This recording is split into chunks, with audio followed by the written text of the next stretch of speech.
இங்கே வேலை செய்கிற ஜீசஸ் கால்ஸில் வேலை செய்கிற ஒவ்வொருவருக்கும் வினோதினிக்கும் கூட என்னுடைய வணக்கத்தை தெரிவிச்சு கொள்கிறேன். ಇಲ್ಲಿ ಸೇವೆ ಮಾಡ್ತಿರೋ ಪ್ರತಿಯೊಬ್ಬರನ್ನು ನಾನು ಸಹೋದರಿಗೂ ವಂದನೆ ಸಲ್ಲಿಸ್ತೇನೆ.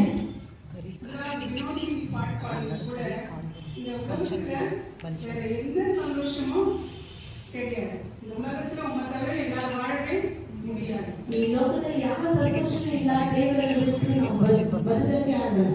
ಕರ್ತರ್ நல்லவர், ದೇವರು ಒಳ್ಳೆಯವರು, கர்த்தர் நல்லவர், ದೇವರು ಒಳ್ಳೆಯವರು, கர்த்தர் நல்லவர். ದೇವರೇ ಒಳ್ಳೆಯವರು. என்னுடைய வாழ்க்கையிலும் உங்களுடைய வாழ்க்கையிலும் எல்லாருடைய வாழ்க்கைக்கும் கர்த்தர் நல்லவராகவே இருக்கிறார். ನನ್ನ ಜೀವಿತದಲ್ಲಿ, ನಿಮ್ಮ ಜೀವಿತದಲ್ಲಿ, ಪ್ರತಿಯೊಬ್ಬರ ಜೀವಿತದಲ್ಲಿ ದೇವರು ಮಾತ್ರ ಒಳ್ಳೆಯವರಾಗಿದ್ದಾರೆ. கர்த்தர் பெரியவர், ದೇವರು ದೊಡ್ಡವರು.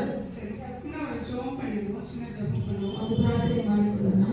அன்புள்ள இயேசுவே, இந்த அருமையான மத்தியான வேளைக்காக உங்களுக்கு நன்றி செலுத்துகிறோம். ஆண்டவரே, அப்பா, நீர் எங்களோடு பேசும் சுவாமி. அந்த நாளில் என்னை மறைத்து என் தேவனுடைய கிருபை, என்னுடைய தேவனுடைய வார்த்தைகள் ஏசப்பா வெளிப்பட வேண்டும் செபிக்கிறோம். ஆண்டவரே, அப்பா தாவீது சொன்னது போல என் கண்மணியும் என் மீட்பெருமாகி கர்த்தாவே, என் வாயின் வார்த்தைகளும் என்னுடைய இருதயத்தின் தியானமும் ஆண்டவரே உமக்கு பிரியமாக இருக்க இயேசுவே நீர் கிருபை பாராட்ட வேண்டும் செபிக்கிறோம். ஆண்டவரே, அப்பா, இங்க வந்திருக்கிற ஒவ்வொருவருக்கும் ஆண்டவரே சத்திய வசனம் ஆண்டவரே பிரயோஜனமா இருக்கத்தக்கதாக ஆண்டவரே ஏனோ வந்தோம் போனோம் என்று இல்லாதபடி ஆண்டவரே வந்திருக்கிற ஒவ்வொருவருக்கும் எனக்கும் கூட ராஜா இந்த வேத வசனங்கள் கர்த்தாவே ஆண்டவரே அந்த வாழ்க்கைக்கு பிரயோஜனமா இருக்கத்தக்கதாக ஆண்டவரே நீ கிருபை பாராட்டுங்க. மீண்டும் ஒரு விசையாய் தகப்பனே என்னை மறைத்து நீங்க பேசுங்க. ஆண்டவரே நீங்க பெருக வேண்டும், நாங்கள் சிறுக வேண்டும். அன்பின் ஆண்டவரே எல்லாவற்றும் என்னை கருத்தில் கொடுக்கிறேன். இயேசு நாமத்தில் ஜெபிக்கிறோம். ஆமென். எல்லாருமே உபவாசத்தோடு வந்திருக்கீங்க நினைக்கிறேன் ஜெபத்துக்கு. ಎಲ್ಲರೂ ಉಪವಾಸದೊಂದಿಗೆ ಬಂದಿದ್ದೀರಾ ಅಂತ ನಾನು ನಂಬ್ತೇನೆ. சரி, நிறைய முறை வேற வேற வேத பகுதிகளை நம்ம எடுத்து நம்ம படிச்சிருக்கிறோம். இன்னைக்கு உபவாசத்தை பற்றியே பேசலாம்னு சொல்லிட்டு நினைக்கிறேன். ಅನೇಕ ಬಾರಿ ಅನೇಕ ಸತ್ಯವಾಕ್ಯದ ಭಾಗವನ್ನು ಓದಿದ್ದೇವೆ. ಇವತ್ತು ಉಪವಾಸವನ್ನು ಕುರಿತು ನಾವು ತಿಳಿದುಕೊಳ್ಳೋಣ.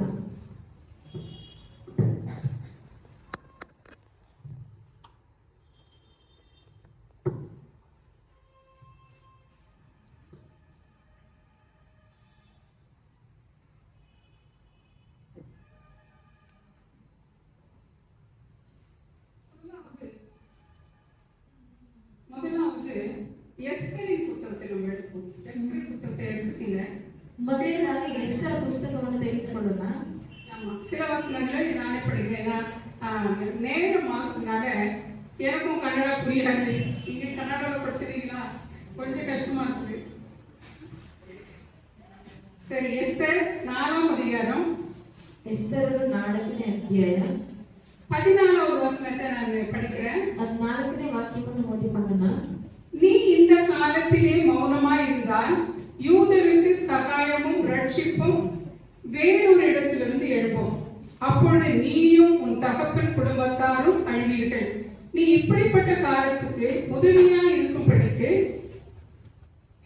உனக்கு ராஜமேன்மை கிடைத்திருக்கலாமே, ராஜமேன்மை கிடைத்திருக்கலாமே. இது யாருக்கு தெரியும் என்று சொல்ல சொன்னார். இது யார் சொல்றது? அவனுடைய அண்ணன் சொல்றார். அவனுடைய அண்ணன் மொர்தெகாய் சித்தப்பாவுடைய மகள் எஸ்தர். வசனத்தை படிக்கலாமா?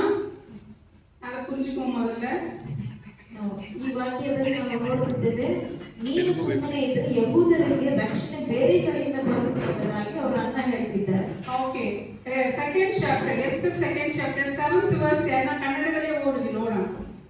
ಇವನು ಎಸ್ತರ್ ಎಂಬ ಹೆಸರನ್ನು ಪಡೆದ ಅದೆಸ್ಸ ಎಂಬ ತನ್ನ ಚಿಕ್ಕಪ್ಪನ ಅನಾಥಳಾದ ಮಗಳನ್ನು போதும். சித்தப்பாவுடைய மகள், சித்தப்பாவுடைய மகள். அப்ப முதல்ல என்ன வேணும்? அண்ணன் வேணும். சரியா? அப்ப இந்த அண்ணன் கிட்ட வளர்க்கப்படுகிறார். அண்ணனா இருந்தாலும் ஒரு தகப்பனை போல அவனுடைய தங்கச்சி என்ன பண்றாரு? இந்த மொர்தெகாய் வளர்க்கிறாரு. வளர்த்து அதுக்கப்புறம் நிறைய காரியங்கள் நடக்குது. ராஜாவுக்கு திருமணம் ஆகணும். ஏன்னா முதல் வைஃப் வந்து தள்ளி வச்சுட்டாரு. ஆனா ரெண்டாவது மேரேஜ் பண்ணணும்னு நினைக்கிறாங்க. ரெண்டாவது மேரேஜ் பண்றதுக்காக அந்த யூத தேசத்தில் இருக்கக்கூடிய 127 நாடுகள் அப்படின்னு போட்டிருக்கு. இந்திய தேசத்தையும் நம்ம நாட்டையும் சேர்த்து இல்லையா, நம்ம நாட்டோட அழகாக இருப்பாங்க. சரி இருக்கிறாங்க. அதனால அந்த இந்த 127 நாடுகளிலும் இருக்கக்கூடிய அந்த வாலிப பெண்களை என்ன பண்றாரு, ராஜா செலக்ட் பண்ண அரண்மனைக்கு ಅழைತು வராரு. ಅಲ್ಲಿ 127 ದೇಶವೂ ಸೇರಿದೆ. ಆ ದೇಶದಲ್ಲಿ ನಮ್ಮ ಭಾರತ ದೇಶವೂ ಸೇರಿದೆ. ಅಲ್ಲಿ ರಾಜನು ಬಂದ್ಬಿಟ್ಟು ಒಂದು ಸ್ತ್ರೀಯನ್ನು ತನಗಾಗಿ ಆಯ್ಕೆ ಮಾಡಿಕೊಳ್ಳಕ್ಕೆ ಇದ್ದಾರೆ. ஆமா, அதுல ஒரு முக்கியமான ஒரு பெண் தான் எஸ்தர். எல்லாரும் அழைச்சாங்க. ஒரு ஆயிரக்கணக்கான பேர் கூட வந்திருக்கலாம். ஆனா ஆண்டவருடைய கிருபை எஸ்தருக்கு இருந்ததுனால எஸ்தர் செலக்ட் ஆகி எஸ்தர் வந்து ராஜாத்தியா அரண்மனைக்குள்ள இருக்கிறாங்க. ಅಲ್ಲಿ ನೋಡ್ಬೇಕಾದ್ರೆ ಅನೇಕ ಸ್ತ್ರೀಗಳನ್ನ ಅವರು ಕರೆದ್ರು. ಆದ್ರೆ ಎಸ್ತರನ್ನ ನೋಡ್ಬೇಕಾದ್ರೆ ದೇವರ ಕೃಪೆ ಆಕೆಗೆ ದೊರಕಿತ್ತು. ಆದುದರಿಂದ ಆಕೆಯು ರಾಣಿ ಆಗ್ತಿದ್ದಾಳೆ. சரி, இங்க அரண்மனைக்குள்ள இருக்கிறாங்க. அந்த எஸ்தர் ராஜாத்தி அரண்மனையில் இருக்கிறாங்க. அண்ணன் மொர்தெகாய் அரண்மனை வாசல்ல இருக்கிறான். ಈಗ ಎಸ್ತರನ್ನ ನೋಡ್ಬೇಕಾದ್ರೆ ಅರಣ್ಮನೆ ಒಳಗಡೆ ಇದ್ದಾರೆ. ಮೊರ್ದೆಕಾಯಿ ಬಂದ್ಬಿಟ್ಟು ಬಾಗಿಲಲ್ಲಿ ಇದ್ದಾರೆ. ஆமா, அப்பா வந்து வெளியே இருக்கிறார். ಅಪ್ಪ ಬಂದು ಆಚೆ ಇದ್ದಾರೆ வாசல்ல. மகள் வந்து எங்க இருக்கிறார், ராஜாத்தியா ராணியா அரண்மனைக்குள்ள இருக்கிறாங்க. ಆ ಸ್ತ್ರೀ ಎಲ್ಲಿದ್ದಾರೆ, ರಾಜಾತಿಯಾಗಿ ಅರಣ್ಮನೆಯಲ್ಲಿ ಇದ್ದಾರೆ. இங்க ஒருத்தர் வில்லன் ஒருத்தர் வர்றாரு. ஒரு வில்லன் வந்து என்ன பண்றாரு, யூத தேசத்தில் இருக்கக்கூடிய எல்லா யூதரையும் அழிக்கணும்னு சொல்லிட்டு ராஜா கிட்ட ராஜாவுடைய சைனோட முத்திரை வாங்கி தேசத்துக்கு எல்லாத்தையும் அனுப்பிடுறாரு. ನೋಡ್ಬೇಕಾದ್ರೆ ಆಮಾನ್ ಎಂಬ ಒಂದು ವೈರಿ ಬರ್ತಾ ಇದ್ದಾನೆ. ಅದನ್ನ ಯಹೂದ ಕುಲವನ್ನೇ ನಾಶ ಮಾಡ್ಬೇಕಂತ ಹೇಳಿ ರಾಜನ ಹತ್ರ ಸಹಿ ತಗೊಂಡು ಮುದ್ರೆಯನ್ನು ತೆಗೆದುಕೊಂಡು ಎಲ್ಲ ದೇಶಕ್ಕೆ ಹಂಚುತ್ತಿದ್ದಾರೆ. ಇದು ಅಣ್ಣನ್ ಮೊರ್ದೆಕಾಯ್க்கு இந்த விஷயம் தெரியுது. ಇದು ಅಣ್ಣ ಮೊರ್ದೆಕಾಯಿ ಅವರಿಗೆ ವಿಷಯ ಗೊತ್ತಾಗ್ತಾ ಇದೆ. விஷயம் தெரிஞ்ச உடனே உள்ள இருக்கிற அம்மாவுக்கு என்ன பண்றாங்க, தெரியப்படுத்துறாங்க. இந்த மாதிரி யூத ஜனங்கள்லாம் அழிக்கப்பட போறாங்க. இந்த காலத்துல என்ன பண்ணாத, சும்மா இருக்காத, யூத ஜனங்களுக்காக ஏதாவது செய்யணும். அதுக்காக தான் என்ன பண்ணிருக்கிறாரு, கர்த்தர் உன்னை ஒரு ராஜாத்தியாக அரண்மனைக்குள்ள வச்சிருக்கிறாரு. நீ இப்ப சும்மா இருந்தியானா யூதருக்கு என்ன பண்ணும், ரட்சிப்பு சகாயமும் என்ன பண்ணும், உதவியும் வேற பக்கத்துல இருந்து வரும். ಆಗ ಮೊರ್ದೆಕಾಯಿ ಹೇಳ್ತಿದ್ದಾರೆ, ನೀನು ಸುಮ್ಮನೆ ಇದ್ರೆ ಯಹೂದರಿಗೆ ಸಹಾಯವೂ ವಿಮೋಚನೆಯು ಬೇರೆ ಕಡೆಯಿಂದ ಉಂಟಾಗುವುದು ಅಂತ ಹೇಳ್ತಿದ್ದಾರೆ. வேற பக்கத்துல இருந்து வரும்போது நீயும் உன்னுடைய தகப்பன் வீட்டார், நீயும் நானும் நம்ம சேர்ந்த எல்லாரும் இல்லையா, அவனுடைய இனஜன பந்துக்கள், அவங்க குடும்பத்தார், சுற்றத்தார், உறவினர் எல்லாருமே சாகும். நீ அரண்மனை இருக்கிறதுனால நீ தப்பிச்சுக்க நினைச்சுக்காத. ಅದು ನೋಡ್ಬೇಕಾದ್ರೆ ಹೇಳ್ತಿದ್ದಾರೆ, ನೀನು ಅರಣ್ಮನೆ ಒಳಗಡೆ ಇರೋದ್ರಿಂದ ನೀನು ತಪ್ಪಿಸಿಕೊಳ್ಳುವುದಿಲ್ಲ. ಆದ್ರಿಂದ ನೀನು ಸುಮ್ಮನೆ ಇದ್ರೆ நம்ம ಎಲ್ಲರೂ ನಶಿಸಿ ಹೋಗ್ತೇವೆ ಅಂತ ಹೇಳ್ತಿದ್ದಾರೆ. ஆமா, இது வந்து எஸ்தர் ராணிக்கு அனுப்புறாரு. எஸ்தர் ராணி அம்மா சொல்றாங்க, சரி நீங்க சொல்றது கரெக்ட் தான். என்ன பண்ணுங்க, யூத தேசத்துல இருக்கிற எல்லாருமே என்ன பண்ணுங்க, 3 நாள் என்ன பண்ணுங்க, உபவாசம் இருங்க. உபவாசம் இருந்து என்ன பண்ணுங்க, ஜெபம் பண்ணுங்க, எனக்காக ஜெபம் பண்ணுங்க. நான் என்ன பண்றேன், சட்டத்தை மீறி ராஜா கூப்பிடாம என்ன பண்ணக்கூடாது, யாரும் பொண்டாட்டியா இருந்தா கூட உள்ள போக கூடாது. ಅಲ್ಲಿ ನೋಡ್ಬೇಕಾದ್ರೆ ಆಕೆ ಹೇಳ್ತಿದ್ದಾರೆ, ನೀವು 3 ದಿವಸ ಹಗಲು ರಾತ್ರಿ ನನಗಾಗಿ ಪ್ರಾರ್ಥನೆ ಮಾಡ್ರಿ. ಯಾಕಂದ್ರೆ ರಾಜನ ಕಾನೂನಿಗೆ ವಿರೋಧವಾಗಿ ನಾನು ಒಳಗಡೆ ಹೋಗಕ್ಕೆ ಆಗಲ್ಲ. ஆமா, அதுதான் அந்த 16ஆம் வசனம் சொல்லுது, நீ போய் சூசானில் இருக்கிற யூதரை எல்லாம் கூடி வர செய்து 3 நாள் அன்னும் பகலும் புசியாமலும் குடியாமலும் எனக்காக என்ன பண்ணுங்க, உபவாசம் இருந்து ஜெபிங்க. நானும் என்னுடைய தோழிகளும் என்ன பண்ணுவோம், இதற்காக ஜெபிப்போம். சட்டத்தை மீறி என்ன பண்ண, ராஜாவுடைய சட்டத்தை மீறி அழைக்கப்படாமல் போனால் சாகணும். இந்த சட்டத்தை மீறி நான் போறேன், நான் செத்தாலும் பரவாயில்லை, என்னுடைய யூத ஜனங்களுக்காக நான் போய் ராஜாவிடத்துல நிற்கிறேன் அப்படின்னு சொல்லிட்டு உபவாசம் இருந்து என்ன பண்றாங்க, இந்த ராஜா கிட்ட அவங்க போறாங்க.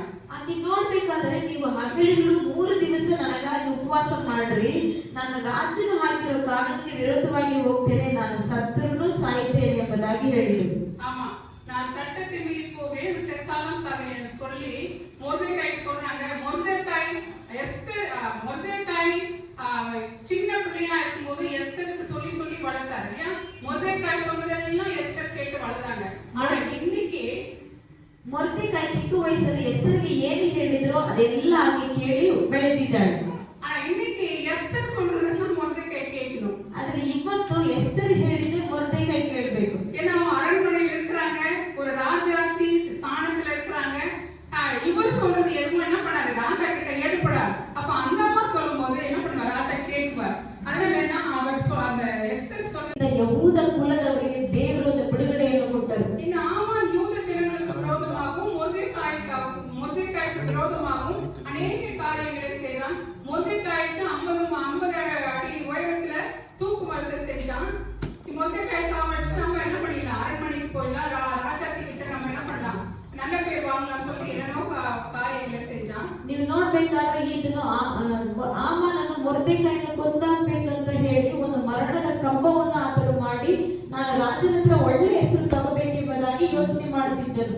ஆனா கர்த்த காரியத்தை மாற்றிட்டார். ದೇವರ ಕಾರ್ಯವನ್ನು ಬದಲಾಯಿಸಿಬಿಟ್ರು. ஏன்னா அவங்களுடைய பிள்ளைகள் சார்பில் நிற்கிறவர் ஆண்டவர். ಯಾಕಂದ್ರೆ ಅವರ ಮಕ್ಕಳ ಪಕ್ಕದಲ್ಲಿ ನಿಂತಿದ್ದವರು ನಮ್ಮ ದೇವರು. ஏன்னா உபவாசிக்கும் போது நம்முடைய சரீரத்தில் இருக்கக்கூடிய பலனெல்லாம் என்ன பண்ணுது, குன்றி போகுது. ಉಪವಾಸ ಮಾಡುವಾಗ ನಮ್ಮ ಶರೀರದಲ್ಲಿ ಇರುವ ಎಲ್ಲ ಬಲವು ಕುಕ್ಕಿ ಹೋಗುತ್ತೆ. கர்த்தர் பார்க்கிறார், நம்முடைய இக்கட்டான சூழ்நிலையிலே நம்முடைய சரீரப்படுகிற அந்த பலவீனங்களையும் பாடுகளையும் நம்முடைய வேண்டுதலை கர்த்தர் பார்க்கிறார். ದೇವರು ಅದನ್ನು ನೋಡುತ್ತಿದ್ದಾರೆ. ನಮ್ಮ ಶರೀರದಲ್ಲಿ ಬರುವ ಹೋರಾಟ ಕಾರ್ಯಗಳೆಲ್ಲ ದೇವರು ನೋಡುತ್ತಾರೆ. பார்த்ததுனால இந்த யூதருக்கும் மொர்தெகாய்க்கும் ஒரு பெரிய ஒரு விடுதலையை கொடுக்கிறார். ஆமான் மொர்தெகாய்க்கு செய்த அந்த தூக்கு மரத்துல ராஜா என்ன பண்றாரு, அவனையும் ஆமானையும் என்ன பண்றாரு, மரத்துல தூக்கி போட்டு அவனுக்கு அந்த இடத்துல அவன் என்ன பண்றான், மரணத்தை சந்திக்கிறான். ನೋಡ್ಬೇಕಾದ್ರೆ ಆಮಾನನ್ನು ಮೊರ್ದೆಕಾಯಿ ಮಾಡಿರೋ ಮರಣದ ಕಂಬದಲ್ಲೇ ರಾಜನು ಆಮಾನನ್ನೇ ಅದರಲ್ಲಿ ಆತನು ಮರಣಿಸುವಂತೆ ದಂಡನೆ ಕೊಡ್ತಾನೆ. ஆமா, ஆமானுக்கு இருந்த எல்லா விதமான அந்த ராஜா என்னென்ன சலுகை கொடுத்திருந்தாரோ, ஒரு மினிஸ்டர் பக்கத்துல இருந்தா அவருக்கு நல்ல பெரிய ஒரு அரண்மனை இருக்கும், நிறைய இடங்கள் இருக்கும், நிறைய வேலைக்காரர்கள் இருந்திருப்பாங்க இல்லையா, நிறைய அனுகூலத்தை ராஜா பண்ணி வச்சிருப்பாரு. எல்லாவற்றையும் எடுத்து ராஜா என்ன பண்றாரு, மொர்தெகாய்க்கும் எஸ்தருக்கும் மாற்றி கொடுத்தாரு. ನೋಡ್ಬೇಕಾದ್ರೆ ಆಮಾನ ಒಂದು ಮಂತ್ರಿ ಆದದರಿಂದ ರಾಜನು ಎಲ್ಲ ಅನುಕೂಲವಾದ ಸೌಲಭ್ಯದೊಂದಿಗೆ ಮನೆ ಕೊಟ್ಟಿರ್ಬೋದು. ಈಗ ರಾಜನು ಏನ್ ಮಾಡ್ತಿದ್ದಾನೆ, ಅದೆಲ್ಲ ತೆಗೆದುಕೊಂಡು ಮೊರ್ದೆಕಾಯಿಗೆ ಕೊಡ್ತಿದ್ದಾನೆ. நாம உண்மையாய் கடவுளை நோக்கி பார்க்கும்போது நமக்கு விரோதமாய் எழும்பக்கூடிய எல்லா விதமான காரியங்களும், நமக்கு விரோதமாய் உருவாகும் எந்த ஆயுதம் என்ன பண்ணாது, நடக்காது, வாய்க்காது, செயல்படாது. ನಮಗೆ ವಿರೋಧವಾಗಿ ಎದುರಿಸಲ್ಪಡುವ ಯಾವ ಆಯುಧವು ಜಯಿಸದು, ಅದು ನಡೆಯುವುದೂ ಇಲ್ಲ இல்லையா? அப்ப நம்ம உண்மையாய் ஜெபிக்கிறோம், கர்த்தருடைய விண்ணப்பங்களை கேட்கிறார். எஸ்தர் ராஜாவுக்கு மாத்திரம் கிடையாது, மொர்தெகாய்க்கு மாத்திரம் கிடையாது, யூதருக்கு மாத்திரம் கிடையாது, அன்றைக்கு தேவன் மாத்திரம், அன்றைக்கு மாத்திரம் கிடையாது, இன்றைக்கும் நம்மளோடு கூட ஜீவனுள்ளவராய் நம்முடைய குறைகளை கேட்டு நிறைவேற்றுகிறவராய் பதில் அளிக்கக்கூடியவராய் இருக்கிறார் இல்லையா? ಮೊರ್ದೆಕಾಯಿ ಕಾಲದಲ್ಲಿ ಎಸ್ತರ ಕಾಲದಲ್ಲಿ ಮಾತ್ರ ದೇವರು ಸದುತ್ತರವನ್ನು ಕೊಟ್ಟು ಅವರನ್ನು ನಡೆಸೋದಲ್ಲ, ಅದನ್ನು ಜೀವಿಸುವ ಆತನು ಇವತ್ತು ಕೂಡ ನಮ್ಮ ಪ್ರಾರ್ಥನೆಯನ್ನು ಕೇಳಿ ನಮಗೆ ಸದುತ್ತರವನ್ನು ಕೊಡುವ ದೇವರಾಗಿದ್ದಾರೆ. சரி, அடுத்து ஏசாயா 58 அதிகாரத்தை பார்ப்போம். ನಂತರ ಏಷಯ 58ನೇ ಅಧ್ಯಾಯವನ್ನು ನೋಡಿಕೊಳ್ಳೋಣ. நாம எப்படி உபவாசிக்கலாம், நம்ம உபவாசம் எப்படி இருக்கணும்னு சொல்லிட்டாங்க இருக்குது. ನಾವು ಹೇಗೆ ಉಪವಾಸ ಮಾಡಬೇಕೆಂಬುದಾಗಿ ಅಲ್ಲಿ ಬರೆಯಲ್ಪಟ್ಟಿದೆ. நான் வாசிக்கிறேன், 6-7 வாசிக்கிறேன். 57 ஏசாயா 58:6-7.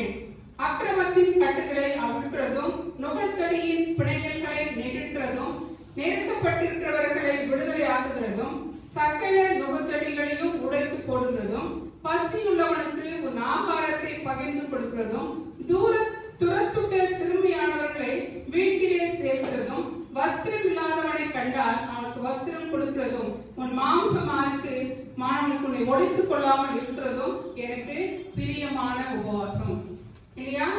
என்ன சொல்லிருக்குது, பசி உள்ளவனுக்கு, நெருக்கப்படுகிறவர்களுக்கு விடுதலை கொடுக்கிறோம். பசி உள்ளவனுக்கு, யாரு பாரத்தோடு யாரு வேதனையோடு இருக்கிறாங்களோ அவனுக்கு உதவி செய்யணும். ನೋಡ್ರಿ, ಬಂಧನದಲ್ಲಿರುವವರಿಗೆ ಬಿಡುಗಡೆ ಕೊಡಬೇಕು ಅವರಿಗೆ, ಮತ್ತೆ ಯಾರು ಕಷ್ಟಪಡ್ತಿದ್ರೆ ಅವರಿಗೆ ಸಹಾಯ ಮಾಡಬೇಕು.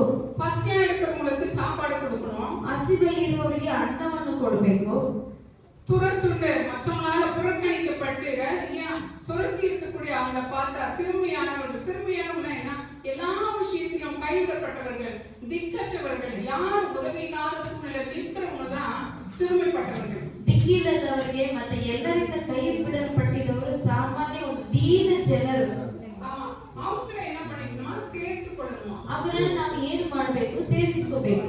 நம்மளுக்கு தெரிஞ்சவங்க துணி இல்லாம போட்டுக்க துணி இல்லாம நம்ம நல்ல போடுறோம், நல்ல வசதியா இருக்கிறோம், நல்ல துணி போடுறோம்,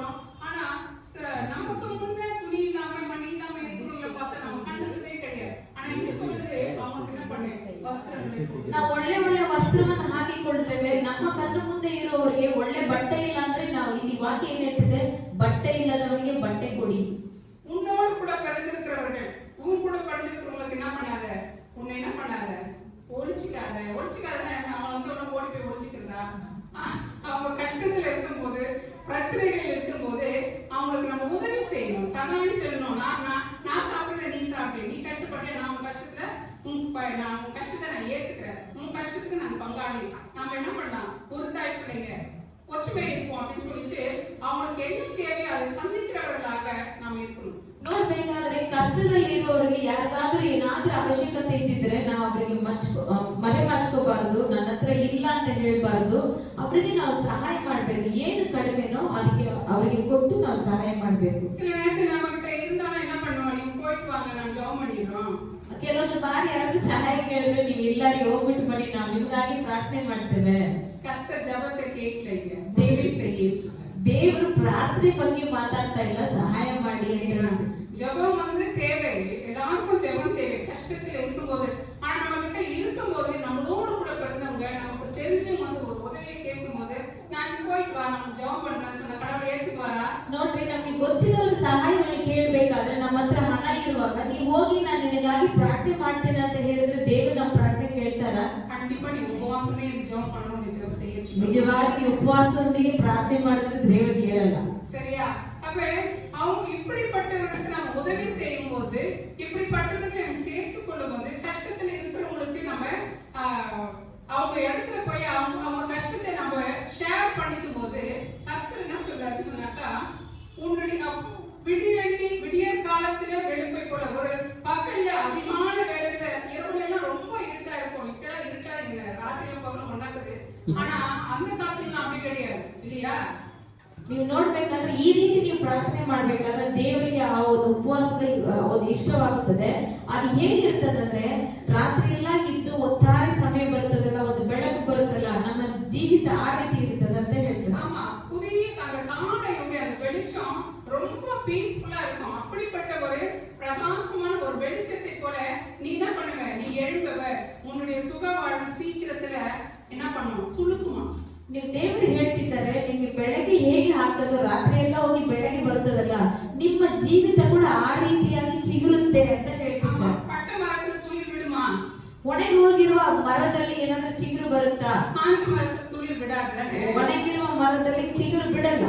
ஆமா, அப்படியாப்பட்ட ஒரு சூழ்நிலையிலே நம்ம இருந்தா கூட நம்முடைய வாழ்க்கை என்ன பண்ணணும், ஒரு பசு மரத்தை போல, ஒரு பச்சை மரத்தை போல துளிர் விட ஆரம்பிக்கும் நம்முடைய வாழ்க்கை. ಒಂದು ವೇಳೆ ಒಣಗಿರುವ ಜೀವಿತವಾಗಿ ನಮ್ಮ ಜೀವಿತವಿದ್ದರೂ ಕೂಡ ಅದು ಹಸಿರಾದ ಒಂದು ಗಿಡವಾಗಿ ದೇವರು ಮಾಡಿ ಅದರಿಂದ ಚಿಗುರು ಬಿಡುವಂತೆ ಮಾಡುತ್ತಾರೆ. உன்னுடைய உண்மை என்ன பண்ணும், நம்முடைய நீதி என்ன பண்ணுமா, நமக்கு முன்ன போகும். நமக்கு நம்ம செய்யற நன்மைகள் தான் நீதி. சரியா? ನಾವು ಮಾಡುವ ಒಳ್ಳೆ ವರದಾನಗಳ ನೀತಿ, ಆ ನೀತಿ ನಮ್ಮ ಮುಂದೆ ಹೋಗುತ್ತೆ. நம்ம நீதி நமக்கு முன்னால போகுமா? சரி, நம்ம நான் என்ன பண்ண, எத்தனை பேர் என்ன பிளாத்திப்போம் எனக்கு தெரியாது. அப்படி இல்லாம ಈಗ ನಾವು ಹೋದ್ರೆ ಎಷ್ಟು ಜನ ನಮ್ಮ ಹಿಂದೆ ಬೈತಾರಂತ ನಮ್ಗೆ ಗೊತ್ತಿಲ್ಲ.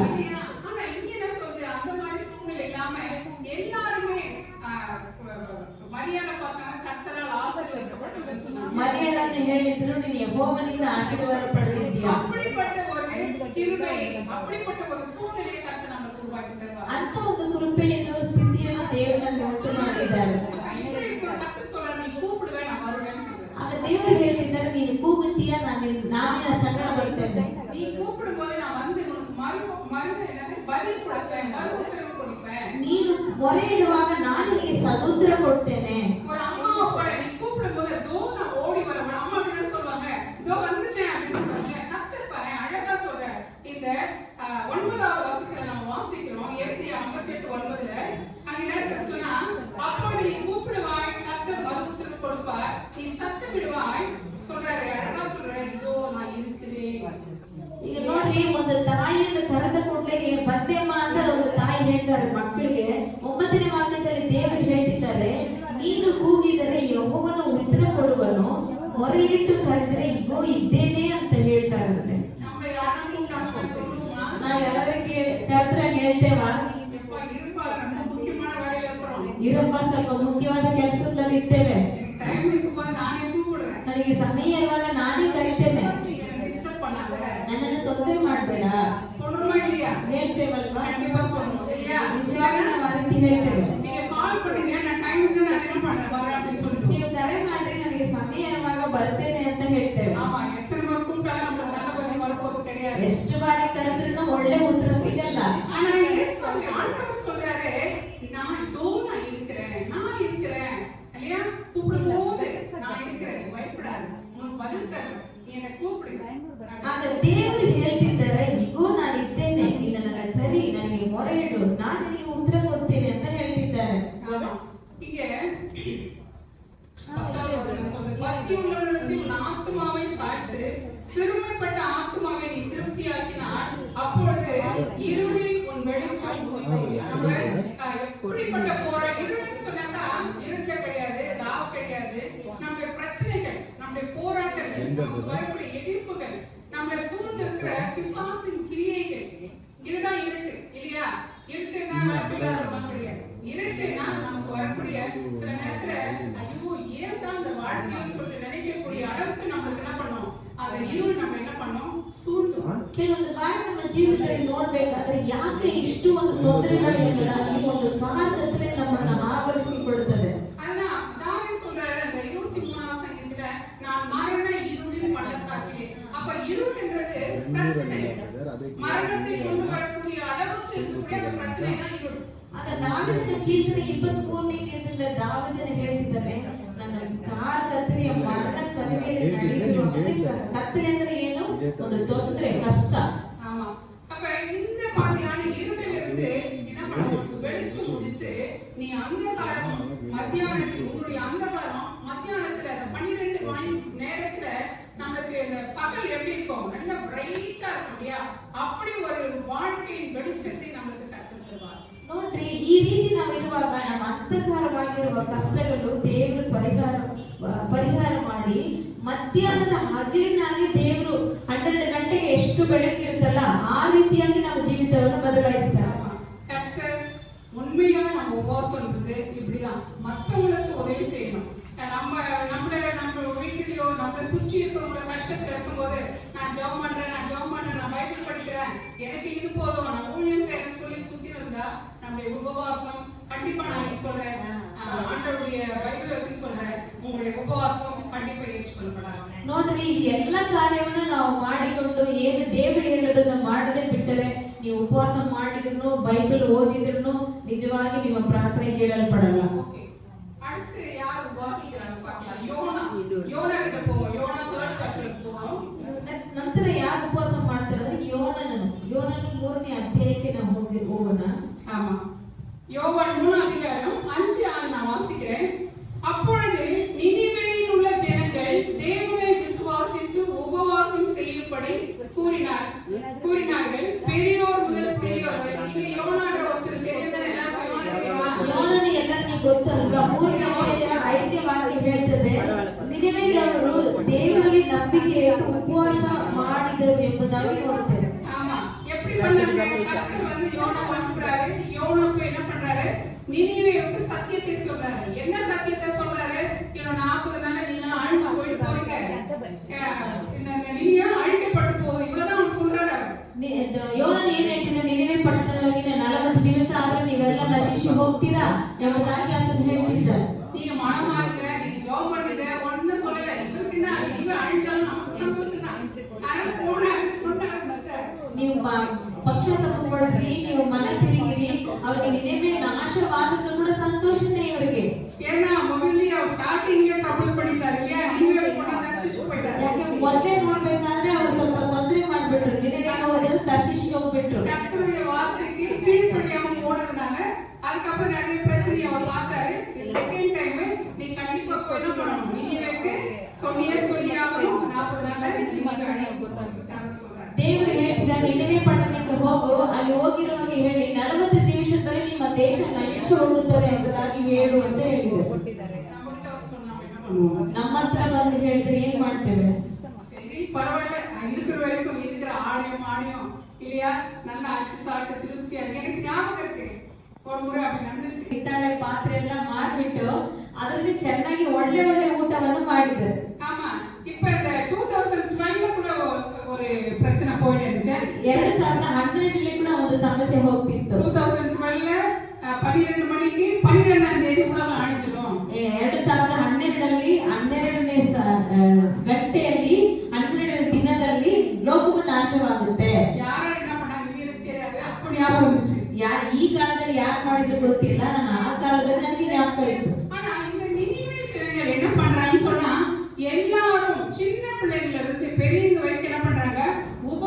ரட்டு உடுத்தி உபவாசிக்கிறார்கள். ಈ ನಿನೆವೆ ಪಟ್ಟಣದವರು ಏನು ಮಾಡ್ತಿದ್ದಾರೆ? ಚಿಕ್ಕವರಿಂದ ದೊಡ್ಡವರವರೆಗೂ ಅವರು ಬೂದಿಯನ್ನು ಹಾಕಿಕೊಂಡು ಉಪವಾಸ ಮಾಡ್ತಿದ್ದಾರೆ. ரட்டுன்னு சொன்னா என்ன? அந்த கோணிப்பை இருக்குல்ல, என்னம்மா கோணிப்பைனா?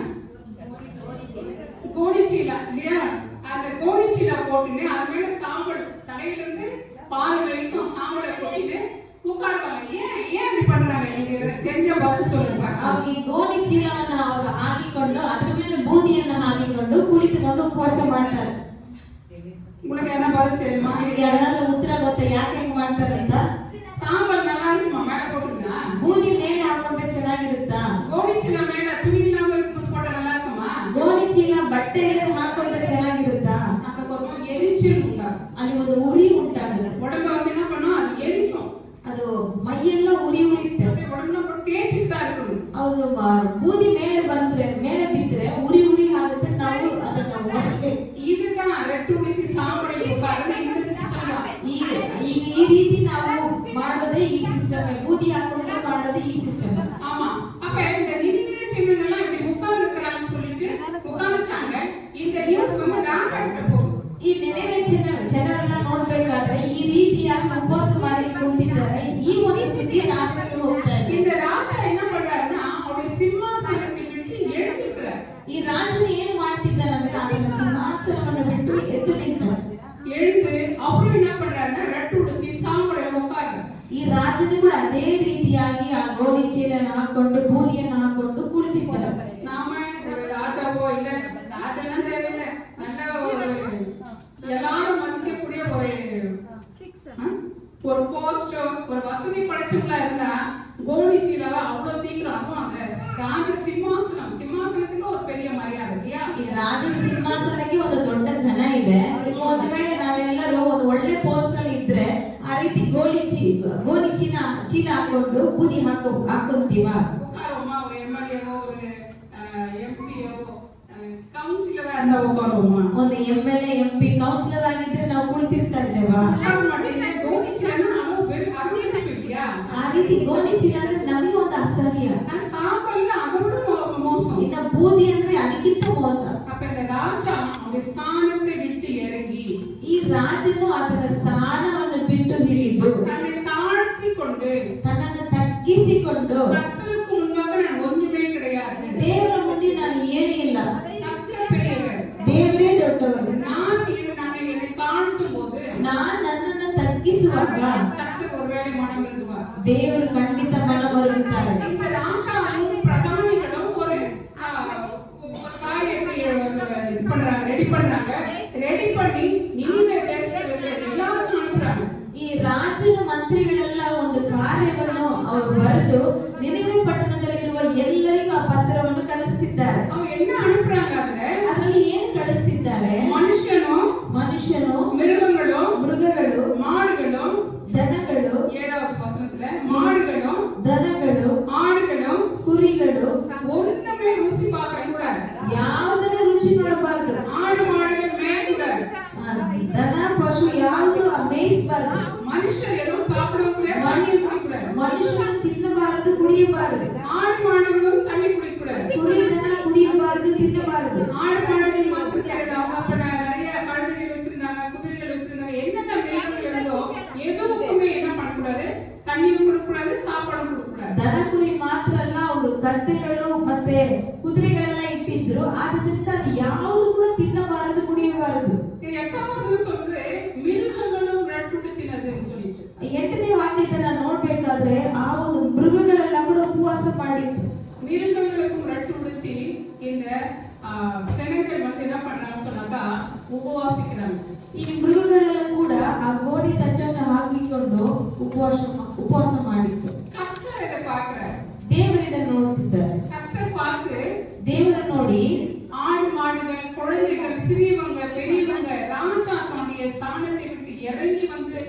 உபவாசித்து ஆண்டவர் பாத்துல மனம் திரும்பி அவங்களுடைய பொல்லாத வழிகளை விட்டு ஜெபிக்கும் போது ನೋಡ್ಬೇಕಾದ್ರೆ ಇದನ್ನ ನೋಡ್ತಿದ್ದಾರೆ ಅವ್ರು ಎಲ್ಲರೂ ಮನ ಮರುಗಿ ಅವರ ಕೆಟ್ಟ ಮಾರ್ಗವನ್ನು ಬಿಟ್ಟು ಪಶ್ಚಾತ್ತಾಪ ಪಟ್ಟು ಮನ ತಿರುಗುವಾಗ பொல்லாத வழியை விட்டு திரும்புவது மாத்திரம் இல்ல கைகளின் கொடுமைகள் ಅವರು ಕೇಡಾದ ಮಾರ್ಗದಿಂದ ತಪ್ಪಿಸುವುದು ಮಾತ್ರ ಅಲ್ಲ ಅವರ ಕೈಯಿಂದ ಮಾಡಿರುವ ಕೇಡಾದ ಕಾರ್ಯಗಳು கையின் கொடுமை என்ன இருக்கு கை தானதான் இருக்கு ಕೈ ಚೆನ್ನಾಗಿದ್ರೆ ಇದರಿಂದ ಏನ್ ಕೇಡಾಗುತ್ತೆ இதெல்லாம் நிறைய பண்றோம் ಇದರಲ್ಲೇ ನಾವು ತುಂಬಾ ಮಾಡ್ತಿದ್ದೇವೆ நமக்கு வேண்டுமாகிறவங்களுக்கு வேணாதவங்களுக்கு அந்த கையில தான் பண்றோம் ನಮ್ಗೆ ಬೇಕಂತಿದ್ದವರಿಗೆ ಬೇಡದೆ ಅಂತವರಿಗೆ ಈ ಕೈಯಲ್ಲೇ ಮಾಡ್ತೇವೆ இல்லையா லஞ்சம் வாங்குறது கையில தானே ಲಂಚ ತಗೊಳ್ಳೋದು ಕೈಯಲ್ಲಿ ತಾನೆ வேற எதுனா வாங்குறோமா ಬೇರೆ ತಗೊಳ್ತೀವ மத்தவங்களுக்கு ஏதாவது ஹெல்ப் பண்ணுன்னு சொன்னா பட்சபாதம் பார்க்கறது இந்த கை தானே ಇನ್ನೊಬ್ಬರಿಗೆ ಸಹಾಯ ಮಾಡ್ಬೇಕಂದ್ರೆ ಪಕ್ಷಪಾತ ಮಾಡಿ ನಾವು ಒಬ್ಬರಿಗೆ ಕೊಡೋದು ಒಬ್ಬರಿಗೆ ಕೊಡದೇ ಇರೋದು ಈ ಕೈ ತಾನೆ வீட்டுல இருக்கிறவங்களுக்கு ஒருத்தருக்கு குடிச்சிட்டு ஒருத்தருக்கு விடாம நம்ம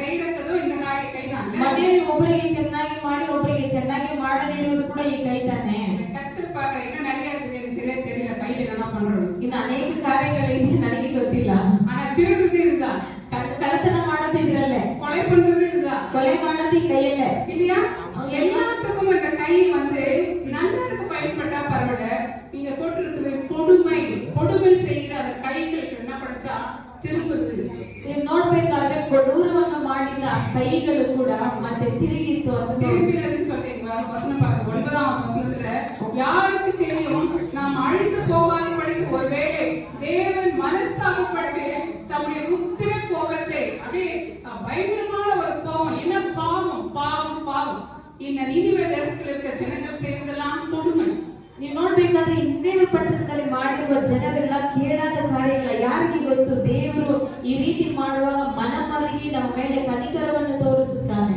ஆமா ஒருவேளை தேவன் என்ன பண்ணுவாரு மனஸ்தாபப்பட்டு அவர் என்ன பண்றாரு தம்முடைய உக்கிர கோபத்தை விட்டு திரும்பினாலும் திரும்புவார் என்று ராஜா என்ன பண்றாரு எல்லாருக்கும் சொல்றாரு எல்லாரும் அதே போல உபவாசிக்கிறாங்க ஜெபம் பண்றாங்க ஆண்டவர் கிட்டத்துல முறையிடுறாங்க ರಾಜನು ಹೇಳ್ತಿದ್ದಾನೆ ಒಂದು ವೇಳೆ ದೇವರು ನಾವು ಈ ರೀತಿ ಮಾಡುವಾಗ ಮನ ಮರುಗಿ ದೇವರು ನಮಗೆ ಎಲ್ಲ ಕೇಳಾದ ಕಾರ್ಯಗಳನ್ನು ಕ್ಷಮಿಸಿ ಬಿಡ್ತಾನೆ ಎಂಬುದಾಗಿ ಈ ಪತ್ರವನ್ನು ಬರೆದು ಎಲ್ಲರಿಗೂ ಕೊಡ್ತಿದ್ದಾರೆ ஆமா கர்த்தர் இது எல்லாம் பார்க்கறாரு அவங்க செய்த ஒவ்வொரு காரியத்தையும் அவங்க வசனத்தை கேட்டு கீழ்ப்படிந்து ராஜாவுடைய வார்த்தையை கேட்டு உபவாசி இருந்து தன்னுடைய பொல்லாத வழிகளை விட்டு மனம் திரும்பி கொடுமைகளை விட்டு மனம் திரும்புறது இது எல்லாம் என்ன பண்றாருன்னு சொல்ல கர்த்தர் பார்க்கிறார் ರಾಜನ ನೋಡ್ಬೇಕಾದ್ರೆ ಕೇಳಾದ ಕಾರ್ಯವನ್ನು ಬಿಟ್ಟು ಬಿಡುವುದು ಮತ್ತೆ ಅವರು ಮಾಡಿರುವ ಆ ಒಂದು ಕಾರ್ಯಗಳೆಲ್ಲ ಬಿಟ್ಟು ಬಿಡುವುದು ರಾಜನ ಇದನ್ನ ನೋಡ್ತಿದ್ದಾನೆ கர்த்தர் இதை பார்க்கிறார் இவருடைய கிரியைகள் எல்லாம் பார்க்கிறார் இவங்க செய்யறதெல்லாம் நல்லதாவே இருக்குது ದೇವರು ನೋಡ್ಬೇಕಾದ್ರೆ ಈ ಕ್ರಿಯೆಗಳೆಲ್ಲ ನೋಡ್ತಿದ್ದಾರೆ ಇವ್ರು ಮಾಡುವುದೆಲ್ಲ ಚೆನ್ನಾಗೇ ಇದೆ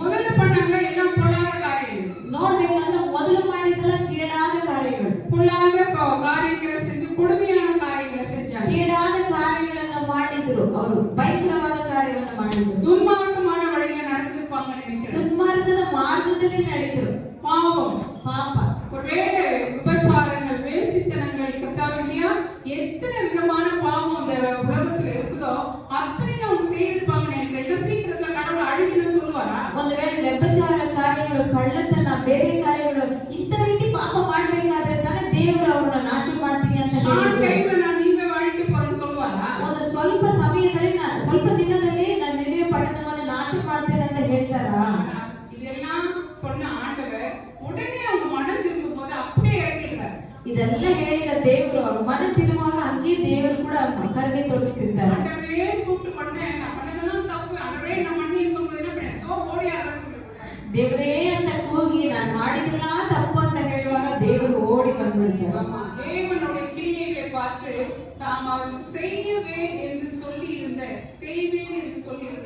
அந்த தீங்கை அந்த அழிவை கர்த்தர் என்ன பண்றாருன்னு சொல்லிட்டு அப்படியே மாற்றி போடுறாரு ನೀವು ನೋಡ್ಬೇಕಾದ್ರೆ ದೇವರು ಆ ಜನರಿಗೆ ಮಾಡಬೇಕಾದ ಆ ಕೇಡಾದ ಕಾರ್ಯಗಳು ನಾಶ ಮಾಡುತ್ತೇನೆ ಅಂತ ಕಾರ್ಯಗಳು ದೇವರು ಅದನ್ನ ಬದಲಾಯಿಸಿಬಿಟ್ಟು தேவன் அவங்களுக்கு நன்மை செய்கிறார் ದೇವರು ಕೇಳಿಗೆ ಬದಲಾಗಿ ಒಳ್ಳೆದನ್ನ ಮಾಡಿ எல்லாரும் செய்யணும்னு நினைச்சதை செய்யாம விட்டுறாரு ಅವ್ರಿಗೆ ನಶಿಸಿ ಹೋಗ್ಬೇಕಂತ ಮಾಡಿದ್ದನ್ನು ದೇವರು ಮಾಡದೇ ಬಿಟ್ರು நம்ம கர்த்தர் எவ்வளவு நல்லவர் இல்லையா ದೇವರು ಎಷ್ಟು ಒಳ್ಳೆಯವರಲ್ವಾ பாட்டு பாடுற மாதிரி வினோதினி பாட்டு பாடுறது மாதிரி கர்த்தர் நல்லவர் இல்லையா ನಾವು ಆಡಿದ ಪ್ರಕಾರ ದೇವರು ಒಳ್ಳೆಯವರು ಒಳ್ಳೆಯವರು ಒಳ್ಳೆಯವರು ஆமா சரி அடுத்து மத்தியை பார்க்கலாம். மத்தியில எப்படிப்பட்ட ஒரு உபவாசம் இருக்குன்னு சொல்லி ಮತ್ತಾಯ ಪುಸ್ತಕದಲ್ಲಿ ನಾವು ನೋಡಿಕೊಳ್ಳೋಣ ಯಾವ ರೀತಿಯಾದ ಉಪವಾಸ ಇದೆ.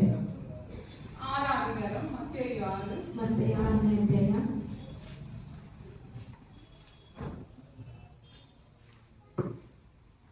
16வது வசனம் வாசிக்கிறேன். 16ನೇ ವಾಕ್ಯವನ್ನು ಓದುತ್ತೇನೆ.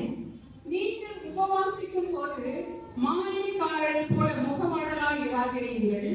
அவர்கள் உபவாசிக்கிறதை மனுஷர் காணும் பொருட்டாக தங்கள் முகங்களை வாடப்படுகிறார்கள். அவர்கள் தங்கள் பலனை அடைந்து தீர்ந்தது என்று மெய்யாகவே உங்களுக்கு சொல்லுகிறேன். ನೀವು ಉಪವಾಸ ಮಾಡುವಾಗ ಕಪ್ಪಡಿಗಳಂತೆ ಮುಖವನ್ನು ಸಪ್ಪಗೆ ಮಾಡಿಕೊಳ್ಳಬೇಡಿರಿ. ಅವರು ತಾವು ಉಪವಾಸ ಮಾಡಲೆಂದು ಜನರಿಗೆ ತೋರಿಸುವರು. நாம அப்படிதானே பண்றோம். ನಾವು ಆ ರೀತಿ ತಾನೇ ಮಾಡ್ತೇವೆ. ஆமா இல்லையா? உபவாசம் சொல்லிடுவோம், வீட்டுல இருக்கிற வேலையெல்லாம் இழுத்து போட்டு அன்னைக்குதான் செய்யுது. ಉಪವಾಸ ಅಂತ ಹೇಳ್ಬಿಡ್ತೇವೆ, ಮನೆಯಲ್ಲಿರುವ ಕೆಲಸವೆಲ್ಲ ಅಲ್ಲಿ ಮಾಡ್ಬಿಡ್ತೇವೆ. ஏன்னா நீ சாப்பாடு செய்யற வேலை இருக்காது பாரு. ಯಾಕಂದ್ರೆ ಅಡಿಗೆ ಮಾಡುವ ಕೆಲಸ ಇರಲ್ಲ ನೋಡಿ. அன்னைக்குதான் வீட்டை தொலைக்கிறது, தொடைக்கிறது, பெருக்கிறது, கழுவுறது எல்லாம் அன்னைக்குதான். ಉಪವಾಸ ದಿನದಲ್ಲೇ ಮನೆ ತೊಳೆಯೋದು, ಒರೆಸೋದು ಎಲ್ಲ ಇರುತ್ತೆ. எல்லாம் இருக்கும். ಎಲ್ಲ ಇರುತ್ತೆ. பாஸ்டிங் முடிக்கும் போது வந்து பழி வைப்பாங்க.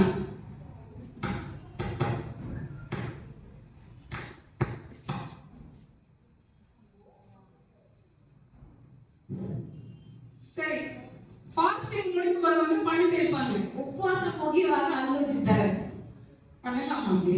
ಆ ರೀತಿ ಮಾಡ್ತಿಲ್ಲ இல்லையா? ஃபாஸ்டிங்னா என்னப்பா? ಉಪವಾಸ ಅಂದ್ರೆ ಏನಪ್ಪಾ? காலையில உட்கார்ந்து ಬೆಳಗ್ಗೆ ಕೂತಿ ஏதாவது என்ன பண்ணோம், ஒரு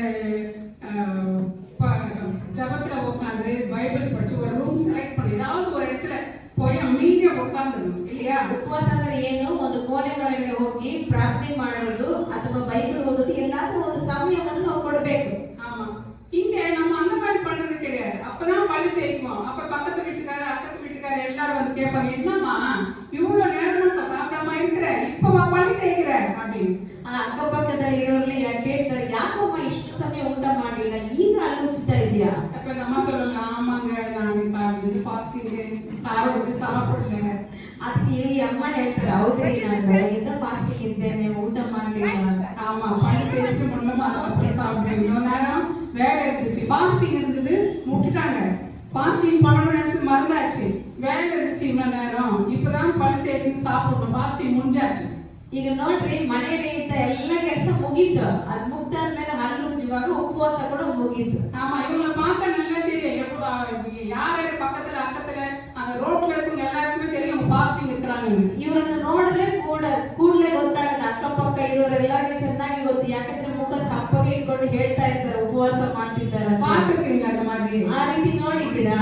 நான் போய் சொல்லணும், ನಾನು ಸುಳ್ಳಾಡ್ತಿದ್ದೀನೋ? இல்ல பாத்துக்கிறீங்களா இல்லையா? ನೋಡಿದ್ದೀರಾ ಇಲ್ವಾ? நான் பாத்துக்கிறேன். தூக்குறாங்கம்மா அப்பா, ನಾನು ನೋಡಿದ್ದೀನಿ ಈ ರೀತಿ. என் பக்கத்துல நிறைய பேர் இருக்காங்க நினைக்கிறேன். ನನ್ನ ಪಕ್ಕದಲ್ಲಿ ಅನೇಕರು ಇದ್ದೀರಿ ಅಂತ ನೆನೆಸ್ತೇನೆ. ஆனா கர்த்தர் சொல்றது இது ஃபாஸ்டிங் கிடையாது. ಆದ್ರೆ ದೇವರು ಹೇಳ್ತಾರೆ ಇದು ಉಪವಾಸನೇ. மூஞ்ச தொங்க போட்டு இருக்கிறது கர்த்தர் விரும்புவாரா? ನಿಮ್ಮ ಮುಖ ಸಪ್ಪಗೆ ಇಟ್ಕೊಂಡಿರೋದು ದೇವರಿಗೆ ಇಷ್ಟ. கர்த்தர் சொல்லிருக்காரு, சந்தோஷமா இரு, எப்பொழுதும் சந்தோஷமா இரு, நான் திரும்பவும் சொல்றேன்னு சொல்றாரு. ದೇವರು ಹೇಳ್ತಿದ್ದಾರೆ, ಸಂತೋಷವಾಗಿ ಇರಿ, ತಿರುಗಿ ಹೇಳ್ತೇನೆ ಸಂತೋಷವಾಗಿ ಇರಿ ಅಂತ ದೇವರು ಹೇಳ್ತಿದ್ದಾರೆ. ஆமா, கர்த்தர் எப்படிப்பட்ட உபவாசம் நாம பண்ண சொல்றாரு சொல்லிட்டு 17வது வசனம் வாசிக்கிறார். ದೇವರು ಎಂತ ಉಪವಾಸವನ್ನು ಮಾಡಬೇಕಂತ ಹೇಳಿದ್ದಾರೆ ಅಂತ 17ನೇ ವಾಕ್ಯವನ್ನು ಓದಿಕೊಳ್ಳೋಣ. நீயும் உபவாசிக்கும் போது அந்த உபவாசம் மனுஷர்களுக்கு காணப்படாமல், என்னதான் மனுஷர்களுக்கு ನೀನು காணப்படாமல், ಉಪವಾಸ ಮಾಡುವಾಗ ಅದು ಮನುಷ್ಯರಿಗೆ ತಿಳಿಯಬಾರದು. அந்தரங்கத்தில் இருக்கிற உன் பிதாவுக்கே காணப்படும்படியாக, ಅದು ಜನರಿಗೆ ಕಾಣದೆ ಅಂತರಂಗದಲ್ಲಿ ಇರುವ ನಿನ್ನ ತಂದೆಗೆ ಕಾಣಬೇಕು. ஆண்டவர் மற்றும் பார்க்கும்படியாக ದೇವರು ಮಾತ್ರ ಕಾಣಿಸಿಕೊಳ್ಳುವಂತೆ என்ன பண்ணணுமா, உன் தலைக்கு எண்ணெய் போட்டு, ಏನ್ ಮಾಡ್ಬೇಕಂದ್ರೆ ತಲೆಗೆ ಎಣ್ಣೆ ಹಚ್ಚಿ, எண்ணெய் போட்டு வாரி, ಎಣ್ಣೆ ಹಚ್ಚಿ ತಲೆ ಬಾಚಿ, முகத்தை கழுவு ಮುಖವನ್ನು ತೊಳೆಕೋ. இல்லையா? அவங்க 2 மணிக்கு பல வழக்கு சொன்னேன், மூஞ்சி முதல்ல கழுவுன்றார். 2 ಗಂಟೆಗೆ ಹಲ್ಲು ಉಜ್ಜಿ ಅಂತ ಹೇಳಿದ್ದಾರೆ, ಮತ್ತು ಮುಖವನ್ನು ತೊಳೆ ಅಂತ பிரஷ் ಹೇಳಬೇಕು. பண்ணி ஃபேஸ் வாஷ் பண்ணிட்டு எண்ணெய் வச்சு அழகா என்ன பண்ணு, குளிச்சுட்டு முடிஞ்ச நல்லா அழகா குளிச்சுட்டு ரெடி ஆயிட்டு உன்னை பார்த்தா சொல்லக்கூடாது, ஐயோ இவங்க உபவாசம் இருக்கிறாங்கன்னு சொல்லக்கூடாது. என்னம்மா இந்த அம்மா ஒரு நாள் கூட சாப்பிட்ட மாதிரி இந்த காலையில் போய் நினைக்கணும். ಉಪವಾಸ ಮಾಡುವಾಗ ತಲೆಗೆ ಎಣ್ಣೆ ಹಚ್ಚಿ ಮುಖವನ್ನೆಲ್ಲ ತೊಳೆದು ಆದ್ರೆ ಸ್ನಾನ ಎಲ್ಲ ಮಾಡಿ ನಿಮ್ಮನ್ನ ನೋಡೋರು ಹೇಳ್ಬೇಕು, ಏನಮ್ಮ ಇಷ್ಟು ಆಗಿದ್ದೀರಾ, ಉಪವಾಸ ಮಾಡ್ತೀರಾ ಅಂತ ಒಬ್ಬರಾದ್ರೂ ಕೇಳಬಾರ್ದು. ಆ ರೀತಿ ನಿಮ್ಮ ಮುಖ ಇರಬೇಕು. நான் வந்து ஹாஸ்டல்ல படிச்சேன். ನಾನು ஹாஸ்டல்ல படிக்கும்போது நான் 7th ஸ்டாண்டர்ட்ல இருந்து எல்லாம் கடவுளுக்குள்ள இருந்தேன்.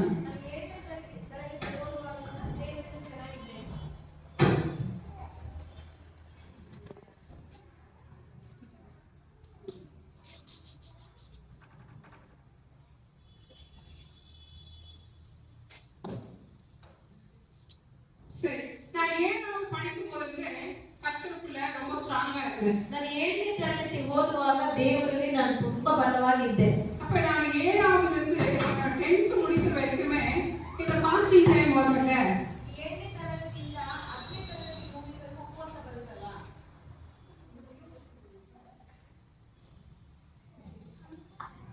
7ನೇ ತರಗತಿಯಿಂದ 10ನೇ ತರಗತಿ ಓದುವವರೆಗೂ ಉಪವಾಸ ದಿನ ಬರುತ್ತಲ್ವಾ? ஆமா, அப்படி வரும்போது நான் ஃபாஸ்டிங் இருப்பேன். 40 நாளும் ஃபாஸ்டிங் இருப்பேன். ನಾನು ಆಗ ಉಪವಾಸ ಇರ್ತೇನೆ, 40 ದಿವಸ ಉಪವಾಸ ಇರ್ತೇನೆ. உபவாசம் இருப்பேன். தண்ணி கூட குடிக்க மாட்டேன். காலையில ஸ்டார்ட் பண்ணா எனக்கு ஈவினிங் 7 மணிக்கு தான் டின்னர். ನಾನು ನೀರು ಕೂಡ ಕುಡಿಯಲ್ಲ. ನಾನು ಬೆಳಗ್ಗೆ ಪ್ರಾರಂಭ ಮಾಡಿದ್ರೆ 7 ಗಂಟೆಗೆ ನಮಗೆ ರಾತ್ರಿ ಊಟ ಕೊಡ್ತಾರೆ. ஹாஸ்டல் சாப்பாடு எப்படி இருக்கும் அதே விட்டுட்டு 40 நாள் நான் ஃபாஸ்டிங் இருப்பேன். ಹಾಸ್ಟೆಲ್ ಊಟ ಹೇಗಿರುತ್ತೆ ಅದನ್ನು ಕೂಡ ಬಿಟ್ಟು ನಾನು ಉಪವಾಸ ಮಾಡ್ತೇನೆ. விட்டுட்டு இந்த 40 நாள் உபவாசம் இருக்கும்போது எங்க வார்டன் வருவாங்க. 40 ದಿವಸ ಉಪವಾಸ ಇರುವಾಗ ನಮ್ಮ ವಾರ್ಡನ್ ಬರ್ತಾರೆ. வார்டன் வந்து கேட்கும், யாரெல்லாம் ஃபாஸ்டிங் இருக்கீங்க எல்லாரும் முன்னால வாங்க அப்படிம்பாங்க. ಆಗ ನಮ್ಮ ವಾರ್ಡನ್ ಕೇಳ್ತಾರೆ, ಯಾರೆಲ್ಲ ಉಪವಾಸದೊಂದಿಗಿದ್ದೀರಾ ಮುಂದೆ ಬನ್ನಿ. எதுக்குன்னு சொன்னா கறி சாப்பிடுறவங்களுக்கு வடை கொடுத்துருவாங்க. ಯಾಕಂದ್ರೆ ಮಾಂಸ ತಿನ್ನೋರು, மாம்சம் சாப்பிடுறவங்களுக்கு வடை, பதில் ಮಾಂಸ ತಿನ್ನದೇ ಇರೋರಿಗೆ ವಡೆ ಕೊಡ್ತಾರೆ. சாப்பிடுறவங்களுக்கு ஃபாஸ்டிங் டைம் நான் சாப்பிட மாட்டேன் மாம்சம், அதுக்கு பதிலா வடை தருவாங்க. ಉಪವಾಸ ದಿನದಲ್ಲಿ ಮಾಂಸ ತಿನ್ನಲ್ಲ, ಅದಕ್ಕೆ ಬದಲಾಗಿ ವಡೆ ಕೊಡ್ತಾರೆ. அதுக்கு அவங்க கவுண்ட் பண்றதுக்கு எல்லாம் முன்னால வாங்கன்னு சொல்றாங்க. ಅದಕ್ಕೆ ಲೆಕ್ಕ ಮಾಡಕ್ಕೆ ಮುಂದೆ ಬನ್ನಿ ಅಂತ ಹೇಳ್ತಾರೆ. அப்ப எல்லாரும் நாங்க ஒரு 80 பேர் இருக்கோம், அதுல ஒரு 50 பேராவது ஃபாஸ்டிங் இருக்கும். ಅವ್ರು 80 ಜನ ನಾವು ಓದಿದ್ದೇವು, 50 ಜನ ನಾವು ಉಪವಾಸ ಮಾಡ್ತೇವೆ. அப்ப வார்டன் எல்லாரும் கூப்பிட்டு பாப்பாங்க, எல்லாரும் கூப்பிடுவாங்க. நான் முன்னால முந்திரி கொட்டவங்க, எல்லா விஷயத்தையும் முன்னாலதான் நிற்பேன். ನಾನು ಕೂಡ ನೋಡ್ಬೇಕಾದ್ರೆ ಗೋಡಂಬಿ ತರ ಎಲ್ಲದರಲ್ಲಿ ಮುಂದೆ ನಿಂತಿರ್ತೇನೆ. அப்ப வார்டன் சொல்லுவாங்க, என்ன நீங்க எல்லாம் டல்லா இருக்கீங்க, ரஜினி வந்து ஃப்ரெஷ்ஷா இருக்குது ஃபாஸ்டிங் இருந்தா கூட. ಆಗ ಎಲ್ಲರೂ ಕೇಳ್ತಾರೆ, ನೀವೆಲ್ಲ ನೋಡಿದ್ರೆ ಸಪ್ಪಗೆ ಇದ್ದೀರಲ್ಲ, ಆದ್ರೆ ರಜನಿ ಮಾತ್ರ ಚೆನ್ನಾಗಿದ್ದಾರಲ್ಲ. இது மேடை, ஆண்டவர் இந்த இடத்துல இருக்கிறார், நான் போய் சொல்லல, இது உண்மை. ಇದು ವೇದಿಕೆ, ಇಲ್ಲಿ ದೇವರಿದ್ದಾರೆ, ನಾನು ಸುಳ್ಳಾಡ್ತಾ ಇಲ್ಲ, ಇದು ನಿಜ. அவனுக்கு ஒரு பெரிய ஒரு ஆச்சரியம், என்ன நீ மாத்திரம் எப்படி ஃப்ரெஷ்ஷா இருக்கிற, இவங்க டல்லா இருக்கிறாங்க சாப்பிடாம இருக்குது. ಅವ್ರು ಎಲ್ಲರೂ ಬಹಳ ಆಶ್ಚರ್ಯ, ನೀನ್ ಮಾತ್ರ ಹೇಗೆ ಚೆನ್ನಾಗಿ ಇದೆಯಾ, ಅವರೆಲ್ಲ ಹಿಂಗಿದ್ದಾರಲ್ಲ. கர்த்தருக்கு நம்ம உண்மையா இருக்கும்போது உண்மையிலே நம்ம முகம் கழுவுனாலும் எப்படி இருக்கும், பிரகாசமா இருக்கும். அதுக்காக கழுவாம இருக்கிறாங்க. ನಾವು ದೇವರಿಗೆ ನಾವು ನಂಬಿಕಸ್ಥರಾಗಿರ್ಬೇಕಾದ್ರೆ ನಾವು ಪ್ರಕಾಶವಾಗಿರ್ತೇವೆ. ಮುಖ ತೊಳೆಯದೇ ಇದ್ರೂ ಪ್ರಕಾಶವಾಗಿರ್ತೇವೆ, ಅದನ್ನ ತೊಳೆಯದೇ ಇರ್ಬೇಡಿ. ஆமா, கர்த்தர் சொல்றாரு, முகத்தை கழுவி உங்க தலையை வாரி எண்ணெய் பூசி என்ன பண்ண ஆண்டவருடைய பாதத்துல உட்காரு. ದೇವರು ಹೇಳಿದರೆ ಮುಖವನ್ನು ತೊಳ್ಕೋ, ಎಣ್ಣೆ ಹಚ್ಚು, ದೇವರ ಪಾದದಲ್ಲಿ ಕುಳಿತುಕೋ. நீ எங்க உட்காரணும், 4 பேர் முன்னால இல்ல ஹால்ல இல்லெல்லாம் போய் உட்காரு, நான் ஜெபம் பண்ண எல்லாரும் டிஸ்டர்ப் ஆகும். ನೀನು ಎಲ್ಲಿ ಹೋಗಿ ಪ್ರಾರ್ಥನೆ ಮಾಡ್ರೆ ಹಾಲಲ್ಲಿ ಹೋಗಿ ಕೂತ್ಕೊಂಡು ಪ್ರಾರ್ಥನೆ ಮಾಡಿ ಇನ್ನೊಬ್ಬರಿಗೆ ತೊಂದರೆ ಮಾಡಬಾರ್ದು. சிலர் வந்து என்ன பண்ணுவாங்க சொன்னாக்கா, ஃபாஸ்டிங் இருக்கிறது வந்து யாருக்குமே சொல்ல மாட்டாங்க. ஃபாஸ்டிங் இருக்கு வீட்டுல இருக்கவங்க சொல்லணுமா சொல்லக்கூடாதா? ಕೆಲವರು ಬಂದು ಏನ್ ಮಾಡ್ತಾರೆ, ಉಪವಾಸ ಮಾಡ್ತೀನಿ ಅಂತ ಮನೆಯಲ್ಲಿರೋರು ಯಾರಿಗೂ ಹೇಳಲ್ಲ. மனையில இருக்கணும், வீட்டுல இருக்கவங்க சொல்லணும். ಮನೆಯಲ್ಲಿರೋರಿಗೆ ಹೇಳ್ಬೇಕು. ஏன் சொல்லணும்னு சொன்னா, அவங்க நம்ம வந்து தொந்தரவு பண்ண மாட்டாங்க. சாப்பிடுங்க, டீ குடிங்க, சாப்பாடு பிரேக்ஃபாஸ்ட் பண்ணுங்கன்னு சொல்ல பண்ணக்கூடாது. ಯಾಕಂದ್ರೆ ಅವ್ರು ನಮ್ಮನ್ನ ತೊಂದರೆ ಮಾಡಲ್ಲ, ಊಟ ಮಾಡಿ ಟೀ ಕುಡ್ರಿ ಆ ರೀತಿ ಹೇಳಬಾರ್ದು. அப்ப அவங்களுக்கும் பிரச்சனை இருக்காது, நமக்கும் பிரச்சனை இருக்காது. ಅವ್ರಿಗೂ ಸಮಸ್ಯೆ ಬರಲ್ಲ, ನಮಗೂ ಸಮಸ್ಯೆ ಬರಲ್ಲ. வீட்டுல இருக்கிறவங்களுக்கு தெரியணும், ಮನೆಯಲ್ಲಿರೋರಿಗೆ ತಿಳಿಯಬೇಕು. ஆனா வெளியில இருக்கிறவங்களுக்கு தெரியக்கூடாது. ಆದ್ರೆ ಹೊರಗಡೆ ಇರೋರಿಗೆ ನಾವು ತಿಳಿಸಿಕೊಡುದು. ஆமா, என் மகன் வந்து ஃபாஸ்டிங் இருப்பா, ನನ್ನ ಮಗಳು ಉಪವಾಸ ಮಾಡ್ತಾರೆ, அடிக்கடி ஃபாஸ்டிங் இருப்பா, ಯಾವಾಗ್ಲೂ ಫಾಸ್ಟಿಂಗ್ ಮಾಡ್ತಾರೆ, எனக்கு சொல்ல மாட்டா. ನನಗೆ ಹೇಳಲ್ಲ. அப்ப நான் சொல்லுவேன், அம்மா வாமா காபி குடிமா, பிரேக்ஃபாஸ்ட் சாப்பிடுமா, மத்தியான சாப்பாடு ஏன் இன்னும் சாப்பிடல, இல்ல லேட் ஆகுது, உடம்பு கெட்டு போயிடுவேன். இல்லம்மா எனக்கு வேணாம். ಆಗ ನಾನ್ ಕೇಳ್ತೇನೆ, ಮಾಮ ತಿಂಡಿ ತಿನ್ನಮ್ಮ, ಮಧ್ಯಾಹ್ನ ಊಟ ತಿನ್ನಮ್ಮ. ಆಗ ನನ್ನ ಮಗಳು ಹೇಳ್ತಾರೆ, ಇಲ್ಲಮ್ಮ ನನಗೆ ಬೇಡ. ஏன் வேணாம், வேணாம்னு சொல்லணும் தானே. ಯಾಕೆ ಬೇಡ ಅಂದ್ರೆ ಹೇಳ್ಬೇಕು ತಾನೆ. எனக்கு வயிறு வலிக்குது, ನನಗೆ ಹೊಟ್ಟೆ ನೋವ್ತಿದೆ, எனக்கு டயர்டா இருக்குது, ನನಗೆ ಸುಸ್ತಾಗಿದೆ, சாப்பாடு இப்ப வேணாம்னு தோணுது, ನನಗೆ ಊಟ ಬೇಡ ಎಂಬುದಾಗಿ ಅನಿಸ್ತಾ ಇದೆ.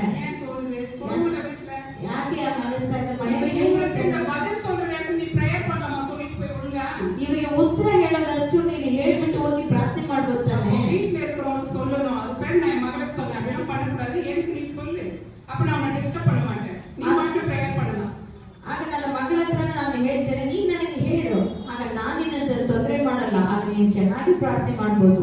ஆமா, நம்ம வீட்டுல இருக்கிறவங்களுக்கு நம்முடைய காரியங்கள் தெரியும், ನಮ್ಮ ಮನೆಯಲ್ಲಿರೋರಿಗೆ ನಮ್ಮ ಕಾರ್ಯವನ್ನು ನಾವು ತಿಳಿಸ್ಬೇಕು. ஆனா வெளியில இருக்கிறவங்களுக்கு தெரியணும்னு அவசியம் ಅದೇ இல்லை. ಹೊರಗಡೆ ಇರೋರಿಗೆ ತಿಳಿಸ್ಬೇಕಂತ ಏನಿಲ್ಲ. வெளியில இருக்கிறவங்களுக்கு தெரியாம நீ ஜெபிக்கும் போது என்ன பண்ணமா, உன் ரூம் பூட்டிக்க. ಆಗ ಹೊರಗಡೆ ಇರೋರಿಗೆ ತಿಳಿಯಕೊಡುದು, ನೀವು ಪ್ರಾರ್ಥಿಸುವಾಗ ಏನ್ ಮಾಡ್ಬೇಕು, ನಿನ್ನ ಕೋಣೆಯ ಬಾಗಿಲನ್ನು ಮುಚ್ಕೋಬೇಕು. வீட்டுல இருக்கிறவங்க கூட நம்ம டிஸ்டர்ப் பண்ணாதபடி கதவு மூடின்னு என்ன பண்ணணும், உள்ள உட்கார்ந்து கர்த்தரை நோக்கி ஜெபிக்கணும். ಮನೆಯಲ್ಲಿರೋರು ಕೂಡ ನಮ್ಮನ್ನು ತೊಂದರೆ ಮಾಡದಂತೆ ನಾವು ಕೋಣೆಯಲ್ಲಿ ಕುಳಿತುಕೊಂಡು ದೇವರಲ್ಲಿ ಪ್ರಾರ್ಥಿಸಬೇಕು. ஒருவேளை கர்த்தர் நம்ம ரூம்ல இருக்கும்போது ஜனங்க நம்ம பார்க்காம இருக்கலாம். ನಾವು ಒಂದು ಕೋಣೆಯಲ್ಲಿ ಇರುವಾಗ ಜನರು ನಮ್ಮನ್ನು ನೋಡದೇ ಇರಬಹುದು. ரூம்குள்ள இருக்கும்போது வேற யாருக்கும் தெரியாது இல்ல, ನಾವು ಒಂದು ಕೋಣೆಯ ರೂಮ್ ಅಲ್ಲಿ ಇರುವಾಗ ಯಾರು ಕಾಣಲ್ಲ, என்ன பண்றோம்னு தெரியாது. ನಾವು ಏನ್ ಮಾಡ್ತೀವಿ ಅಂತ கர்த்தருக்கு மாத்திரமே தெரியும். ದೇವರಿಗೆ ಮಾತ್ರ ಗೊತ್ತು. கர்த்தர் அதை கவனிக்கிறவராயிருக்கிறார். ದೇವರು ಅದನ್ನು ಗಮನಿಸ್ತಾರೆ, கர்த்தர் அதை பார்க்கிறார். ದೇವರು ಅದನ್ನು ನೋಡ್ತಾರೆ. கர்த்தர் நம்ம முறையிடுகிற எல்லா வேண்டுதல்களையும் விண்ணப்பங்களை என்ன பண்றாரு, கவனமா என்ன பண்றாரா கேட்கிறார். ದೇವರು ನಾವು ಹೊರಡುವ ಎಲ್ಲ ಕಾರ್ಯವನ್ನು ಗಮನ ಇಟ್ಟು ಕೇಳ್ತಾರೆ. முறையிடும் போது கர்த்தர் என்ன பண்றாரு, கவனிக்கிறவராயிருக்கிறார். ನಾವು ದೇವರಿಗೆ ಮೊರೆ ಇಡುವಾಗ ದೇವರು ನಮ್ಮನ್ನು ಗಮನಿಸ್ತಾರೆ. இல்லையா? அப்பதான் நமக்கு உண்மையான ஒரு பதில் நமக்கு கிடைக்கும். ಆಗ ಅವರಿಗೆ ನಮಗೆ ನಿಜವಾದ ಉತ್ತರ ಸಿಗುತ್ತೆ. நம்ம அந்த அறை வீட்டுக்குள்ள நம்ம பிரவேசிச்சு நம்ம ஜெபிக்கும் போது கர்த்தருடைய பக்கத்துல வந்து நம்ம என்னென்ன பிரச்சனைகளை சொல்றோம், என்னென்ன குறைகள் இருக்கிறது, என்னென்ன தேவைகள் இருக்கிறது அப்படின்னு சொல்றது எல்லாத்தையும் கவனிச்சு நமக்கு பதில் கொடுத்து நம்முடைய காரியங்களை வாய்ப்பு செய்வார். ಆಗ ನಾವು ಆ ಒಂದು ಕೋಣೆಯಲ್ಲಿ ಅಂತರಂಗದಲ್ಲಿರುವ ತಂದೆಯ ಬಳಿ ನಾವು ಉಪವಾಸಿಸುವಾಗ ದೇವರು ಅದನ್ನು ನೋಡಿ ನಮಗೆ ಬೇಕಾದ ಫಲವನ್ನು ಕೊಡ್ತಾರೆ. ஒரு இருதயத்தை பார்க்கிற தேவன் என்ன பண்றாருன்னு சொன்னா, வெளியரங்கமாய் உலகம் உன்னை பார்த்து அதிசயிக்கக்கூடிய அளவுக்கு உனக்கு பதிலை கொடுப்பார். ನಿನ್ನ ಹೃದಯವನ್ನು ನೋಡುವ ದೇವರು ಆತನ ಪ್ರಕಟಣೆಯಾಗಿ ನೀವು ಎಲ್ಲರಿಗೂ ನಿಮಗೆ ಆಶೀರ್ವಾದವನ್ನು ಪ್ರತಿಫಲವನ್ನು ಕೊಡುವನು. ಈ ವಚನ அப்படிதான் சொல்லுது இல்லையா? ಅಂತರಂಗದಲ್ಲಿ பார்க்கிற உன் பிதா வெளியரங்கமாய் பலனளிப்பார். ಇಲ್ಲಿ ಅದಕ್ಕೆ ಹೇಳ್ತದೆ, ಅಂತರಂಗದಲ್ಲಿರುವ ನಿನ್ನ ತಂದೆಯ ಉಪವಾಸವನ್ನು ಕಾಣಿಸಿಕೊಳ್ಳುವಿ, ಅಂತರಂಗದಲ್ಲಿ ನಡೆಯುವಂತೆ ನೋಡುವನು, ನಿನ್ನ ತಂದೆಯು ನಿನಗೆ ಫಲವನ್ನು ಕೊಡುವನು. ஆமா இல்லையா? அப்ப பலனை வந்து மனுஷங்க பார்க்கிறபடி தருவார். நமக்கு ஜெபம் வந்து அவர் பார்க்கிற மாதிரி இருக்கும். ನಾವು ದೇವರು ನೋಡುವಂತ ನಮಗೆ ಪ್ರಾರ್ಥನೆ ಇದ್ರೆ ಎಲ್ಲರೂ ನೋಡುವಂತ ಪ್ರತಿಫಲವನ್ನು ದೇವರು ನಮಗೆ ಕೊಡ್ತಾರೆ. அதனால இந்த மத்தேயு 6:33 சொல்லுது, முதலாவது தேவனுடைய ராஜ்யத்தையும் அவருடைய நீதியையும் தேடுங்கள், அப்பொழுது இந்த உலகத்தில் இருக்கக்கூடிய எல்லா விதமான சகல சம்பத்தையும் நான் என்ன பண்ணுவேன், உங்களுக்கு கூட கொடுப்பேன். ಮತ್ತಾಯ 6:33 ಹೇಳ್ತದೆ, ಮೊದಲು ದೇವರ ರಾಜ್ಯಕ್ಕಾಗಿ ನೀತಿಗಾಗಿ ತವಕಪಡಿರಿ, ಇವುಗಳ ಕೂಡ ಎಲ್ಲವೂ ನಿಮಗೆ ದೊರಕುವುದು. ஆண்டவர் பாதத்துல உட்கார்ந்து உள்ள அறையில ஜெபம் பண்ணும்போது அறைக்குள்ள நம்ம என்ன பண்ணோம், ஆண்டவர் கிட்ட நாம பேசும்போது கர்த்தர் நமக்கு பலனளிக்கக்கூடிய ಆಗ ದೇವರಿಗೆ ನಾವು ಒಂದು ಕೋಣೆ ಒಳಗಡೆ ಪ್ರಾರ್ಥಿಸುವಾಗ, ಅಂತರಂಗದಲ್ಲಿ ಇರುವ ದೇವರಿಗೆ ಪ್ರಾರ್ಥಿಸುವಾಗ ಅದಕ್ಕೆ ತಕ್ಕಂತ ಫಲವನ್ನು ಕೊಡ್ತಾರೆ. நம்மளுக்கு பலன் கொடுக்கிறது மாத்திரம் இல்லாத நம்முடைய வல்லமையை எடுத்து அநேகருக்கு முன்பாக நம்ம பயன்படுத்தும் அவசியமா இருக்கிறார். ನಮಗೆ ಪ್ರತಿಫಲ ಮಾತ್ರವಲ್ಲ, ನಮಗೆ ದೇವರು ಬಲವನ್ನು ಕೊಟ್ಟು ಅನೇಕ ಉಪಯೋಗವುಳ್ಳ ಪಾತ್ರವಾಗಿ ನಮ್ಮನ್ನು ಬದಲಾಯಿಸ್ತಾರೆ. அநேகருக்கு நம்ம சாட்சியா இருப்போம். ನಾವು ಅನೇಕರಿಗೆ ಸಾಕ್ಷಿಯಾಗಿರ್ತೇವೆ. அந்த நேரத்தில் கர்த்தரை நம்ம மகிமைப்படுத்தும் போது கர்த்தர் அதுலயும் என்ன பண்றாரு, பிரியமா இருக்கிறார். ನಾವು ಆ ರೀತಿಯಲ್ಲಿ ದೇವರನ್ನು ಮಹಿಮೆ ಪಡಿಸುವಾಗ ದೇವರು ಅದರಲ್ಲಿ ಕೂಡ ಇಷ್ಟಪಡುವ ಬಯಸುವವನಾಗಿದ್ದಾನೆ. ஏசாமி கூட ஃபாஸ்டிங் இருந்தார்ல, ಯೇಸುಸ್ವಾಮಿ ಕೂಡ ಉಪವಾಸ ಇದ್ರಲ್ಲ. டைம் ஆயிடுச்சு நினைக்கிறேன் இல்ல? சரி, ஏசாமி ஃபாஸ்டிங் இருந்தாரு. ஃபாஸ்டிங் எத்தனை நாள் இருந்தாரு ஏசாமி? ಯೇಸುಸ್ವಾಮಿ ಎಷ್ಟು ದಿನ ಉಪವಾಸ ಇದ್ರು? 4 நாளா? 4 ದಿನ. அப்படின்னா 4 நாள் இருந்துச்சு. சரி, ஓகே. 40 நாள் ஏசாமி என்ன பண்றாரு, உபவாசிக்கிறார். 40 ದಿವಸ ಯೇಸುಸ್ವಾಮಿ ಉಪವಾಸ ಮಾಡಿದ್ರು. இத பார்த்த இன்னொரு ஆள் எப்படி இருக்கும்? ಇದನ್ನ ನೋಡಿದ ಇನ್ನೊಂದು ವ್ಯಕ್ತಿಗೆ ಹೇಗಿರುತ್ತೆ? வயிறு எரிச்சல், ಹೊಟ್ಟೆ ಉರಿ, என்ன பண்றதுன்னு தெரியல. ಏನ್ ಮಾಡ್ಬೇಕು ಗೊತ್ತಿಲ್ಲ. நேரா வராரு. ನೇರವಾಗಿ ಬರ್ತಿದ್ದಾರೆ. யாரா இருக்கும்? ಅದು ಯಾರಾಗಿರುತ್ತೆ? சைத்தான். ಶೈತಾನ. சரி, வந்த உடனே ஏசாமி எப்படிலாம் என்ன பண்றாரு, அவருடைய மனசை மாத்த முடியுமா? ஏன்னா நம்ம கூட ரொம்ப பசியா இருந்தோம்னா என்ன சொன்னாலும் நம்ம செஞ்சிருவோம் இல்லையா? ಹೊಟ್ಟೆ ಸರಿ ಇರುವಾಗ ನಾವು ಏನಾದ್ರೂ ಮಾಡ್ಬಿಡ್ತೀವಲ್ಲ, ಹೊಟ್ಟೆಗೆ ಊಟ ಸಿಕ್ಕಿದ್ರೆ ಸಾಕು. ஏன் சாப்பாடு கொடுக்கறேன்னு இந்த பண்ணா பண்ணிடுவோம். ಊಟ ಕೊಡ್ತೇನೆ ಇದನ್ನ ಮಾಡಿದ್ರೆ ಮಾಡ್ತೇವೆ. ஆனா ஏசாமி பசியா தான் இருந்தாரு. ಆದ್ರೆ ಯೇಸುಸ್ವಾಮಿ ಕೂಡ ಹೊಟ್ಟೆ ಹಸಿವಲ್ಲಿದ್ರು. 40 நாள் சும்மாவா? 40 ದಿವಸ ಸುಮ್ಮನೆ போய் ஒரு இடத்துல உட்கார்றாரு. 40 ದಿವಸ ಉಪವಾಸ ನಂತರ ಒಂದು ಸ್ಥಳದಲ್ಲಿ ಕುಳಿತಿದ್ದಾರೆ. பிசாசு வருது. ಶೈತಾನನ ಬರ್ತಿದ್ದಾನೆ. பிசாசு வந்து என்ன பண்ணுது? ಶೈತಾನ ಬಂದು ಏನ್ ಮಾಡ್ತಿದ್ದಾನೆ? ஆண்டவர் அப்பத்தி மேல கை என்னது கல்லு மேல ஒரு கல்லு மேல கை வைக்கிறாரு, இல்ல எடுக்கிறாரு, ஏதோ ஒண்ணு அந்த வீடியோல காட்டுறாங்க. ஆனா ஏசாமி அந்த கல்லு மேல கை வச்சாரா எடுத்தா நமக்கு தெரியாது. பட் அந்த கல்லு மேல என்ன பண்றாரு? கை வைக்கிறாருன்னு வச்சுக்கோ. ಈಗ ಏಸಾಮಿ ಅಲ್ಲಿ ಉಪವಾಸ ನಂತರ ಅಲ್ಲಿ ಒಂದು ಕಲ್ಲಿತ್ತು, ಆ ಕಲ್ಲು ಮೇಲೆ ಕೈ ಇಟ್ರು ಅನ್ಕೊಳ್ಳಿ. இப்ப மலை மேல போனா கல்லுங்களா இருக்குல்ல, ಬೆಟ್ಟದಲ್ಲಿ ಕಲ್ಲುಗಳೆಲ್ಲ ಇರುತ್ತಲ್ವಾ, நாம அது எது மேல கை வச்சிருப்பாரு. ಏನೋ ಒಂದು ಮೇಲೆ ಕೈಯನ್ನು ಇಟ್ಟಿರ್ತಾರೆ ದೇವರು. கல்லு மேல கை வச்ச உடனே இதுக்கு கெட்டுச்சு, ஏவல ஏமாத்தணுமே, அதே போல இங்க ஏமாத்திடுவோம். ಈಗ ಅವಳನ್ನು ನಾನು ಏಮಾರಿಸಿದ್ದೀನಲ್ಲ, ಅದೇ ಪ್ರಕಾರ ಇವರನ್ನು ಏಮಾರಿಸೋಣ. ஏவல ஆண்டவர் படைச்ச பொம்பளை, ಅವಳು ದೇವರು ಉಂಟು ಮಾಡಿದ ಒಂದು ಸ್ತ್ರೀ. இவர் தேவன், ಇವರು ದೇವರು இல்லையா? ஏவலை ஏமாத்தல, தேவனை ஏமாத்த முடியுமா? ಅವಳನ್ನ ಏಮಾರಿಸಬಹುದು, ದೇವರನ್ನ ಏಮಾರಿಸಬಹುದಾ? சரி பார்க்கலாம் அப்படி ட்ரை பண்ணுது. ಸರಿ ನೋಡೋಣ ಅಂತ ನೋಡಿದ್ದೆ. ஏசப்பா ஆண்டவரே, அண்ணா ரொம்ப மரியாதை. பிசாசு பாருங்க ஆண்டவருக்கு எவ்வளவு மரியாதை கொடுக்குது. ಅದು ಶೈತಾನ ನೋಡ್ರಿ, ದೇವರಿಗೆ ಎಷ್ಟೋ ಮರ್ಯಾದೆ ಕೊಡ್ತಾರೆ. ஒவ்வொரு முறையும் பேசும்போது நீ உமக்கு பண்மையில, ಆಗ ನೀವು ನೋಡ್ಬೇಕಾದ್ರೆ ನೀವು ಕನ್ನಡದಲ್ಲಿ ಆಗಿದೆಯಲ್ಲ, ನೀವು ನೀವು ಅಂತ ಹೇಳ್ತಾ ಇದ್ದೀರಾ. ரொம்ப மரியாதை பேசும், ತುಂಬಾ ಮರ್ಯಾದೆಯೊಂದಿಗೆ ಮಾತಾಡ್ತಿದ್ದೆ. நீங்க வந்து இந்த கண்ணை என்ன பண்ண, அப்பா பண்ணி என்ன பண்ண சாப்பிடு அப்படின்னு சொல்லுது. ಆಗ ಆತನು ಹೇಳ್ತಿದ್ದಾನೆ, ಈ ಕಳ್ಳನ ರೊಟ್ಟಿಯಾಗಿ ಮಾಡಿ ನೀನು ಇದನ್ನ ತಿನ್ನು ಅಂತ ಹೇಳ್ತಾರೆ. அப்ப ஆண்டவர் சொல்றாரு, மனுஷன் அப்பத்தினால மாத்திரம் கிடையாது, ಆಗ ದೇವರು ಹೇಳ್ತಿದ್ದಾರೆ, ಮನುಷ್ಯನ ರೊಟ್ಟಿ ತಿಂದ್ರೆ ಮಾತ್ರವಲ್ಲ, ஆண்டவருடைய வாயிலிருந்து புறப்படுகிற ஒவ்வொரு வார்த்தை, ದೇವರ ಬಾಯಿಂದ ಹೊರಟು ಬರುವ ಪ್ರತಿಯೊಂದು ಮಾತಿನಿಂದಲೂ, சத்திய வசனங்களினால, ಸತ್ಯ ವಾಕ್ಯದಿಂದಲೂ மனுஷன் பிழைப்பான். ಮನುಷ್ಯನು ಬದುಕುವನು. மனுஷன் பிழைப்பான்னு சொல்லிட்டு விடல, எழுதி இருக்குது பைபிள்லயும் சொல்ற. ಮನುಷ್ಯನು ಬದುಕುತ್ತಾನೆ ಅಂತ ಹೇಳ್ಬಿಟ್ಟು ಬಿಡ್ಲಿಲ್ಲ, ಈ ರೀತಿ ಬರ್ದಿದೆ ಅಂತ ಹೇಳಿದ್ದಾರೆ. அப்படின்னு சொல்லிட்டு சொல்ற. ಈ ರೀತಿ ಬರ್ದಿದೆ ಅಂತ ಹೇಳಿದ್ದಾರೆ. அப்புறம் மறுபடியும் பிசாசு மறுபடியும் வருது, ಶೈತಾನನ ಮತ್ತೆ ಬರ್ತಿದ್ದಾನೆ. மறுபடியும் இன்னொரு இடத்துக்கு கூட்டிட்டு வருது, ಇನ್ನೊಂದು ಸ್ಥಳಕ್ಕೆ ಕರ್ಕೊಂಡು பரிசுத்த ಬರ್ತಿದ್ದಾನೆ. நகரத்து மேல கூட்டிட்டு வருது, ಪರಿಶುದ್ಧ ಪಟ್ಟಣಕ್ಕೆ ಕರೆದುಕೊಂಡು ಬರುತ್ತೆ. ஒரு சர்ச் மேல கூட்டிட்டு போகுது, ಒಂದು ದೇವಾಲಯದ ಮೇಲೆ, ಶಿಖರದ ಮೇಲೆ சர்ச் மேல ಕರ್ಕೊಂಡು கூட்டிட்டு போயிட்டு கோபுரமா, கோபுரம், கோபுரத்தின் உச்சி. ನೋಡ್ಬೇಕಾದ್ರೆ ದೇವಾಲಯದ ಶಿಖರದ ಮೇಲೆ ಕರೆದುಕೊಂಡು ಹೋಯ್ತು. அப்ப என்ன சொல்லுதுன்னு சொன்னா, நீ என்ன பண்ண, இங்க இருந்து விழு, ಆಗ ನೀನು ಅದು ಏನ್ ಹೇಳ್ತಿದೆ, ಇಲ್ಲಿಂದ ನೀನು ಧುಮುಕು, இந்த கோபுரத்தின் மேல இருந்து நீ விழு, நீ விழுந்தா ಈ ಗೋಪುರದ ಶಿಖರದಿಂದ ನೀನು ಧುಮುಕು. ನೀನು ಧುಮುಕಿದ್ರೆ தேவ தூதர்கள் என்ன பண்றாங்க, கட்டளையிட்டு இருக்காங்க. ஆல்ரெடி ஆண்டவர் கட்டளையிட்டு இருக்கார். அந்த தேவ தூதர்கள் உன் பாதம் கண்ணில் விழாதபடிக்கு என்ன பண்ணோம், உங்களை ஏந்தி கொண்டு போவாங்க அப்படின்னு சொல்லுது. ದೇವರು ದೇವದೂತರಿಗೆ ಅಪ್ಪಣಿಸಿದ್ದಾರೆ, ನಿನ್ನ ಕಾಲು ಕಲ್ಲಿಗೆ ತಗಲದಂತೆ ಆತನು ಕಾಯ್ತಾರೆ.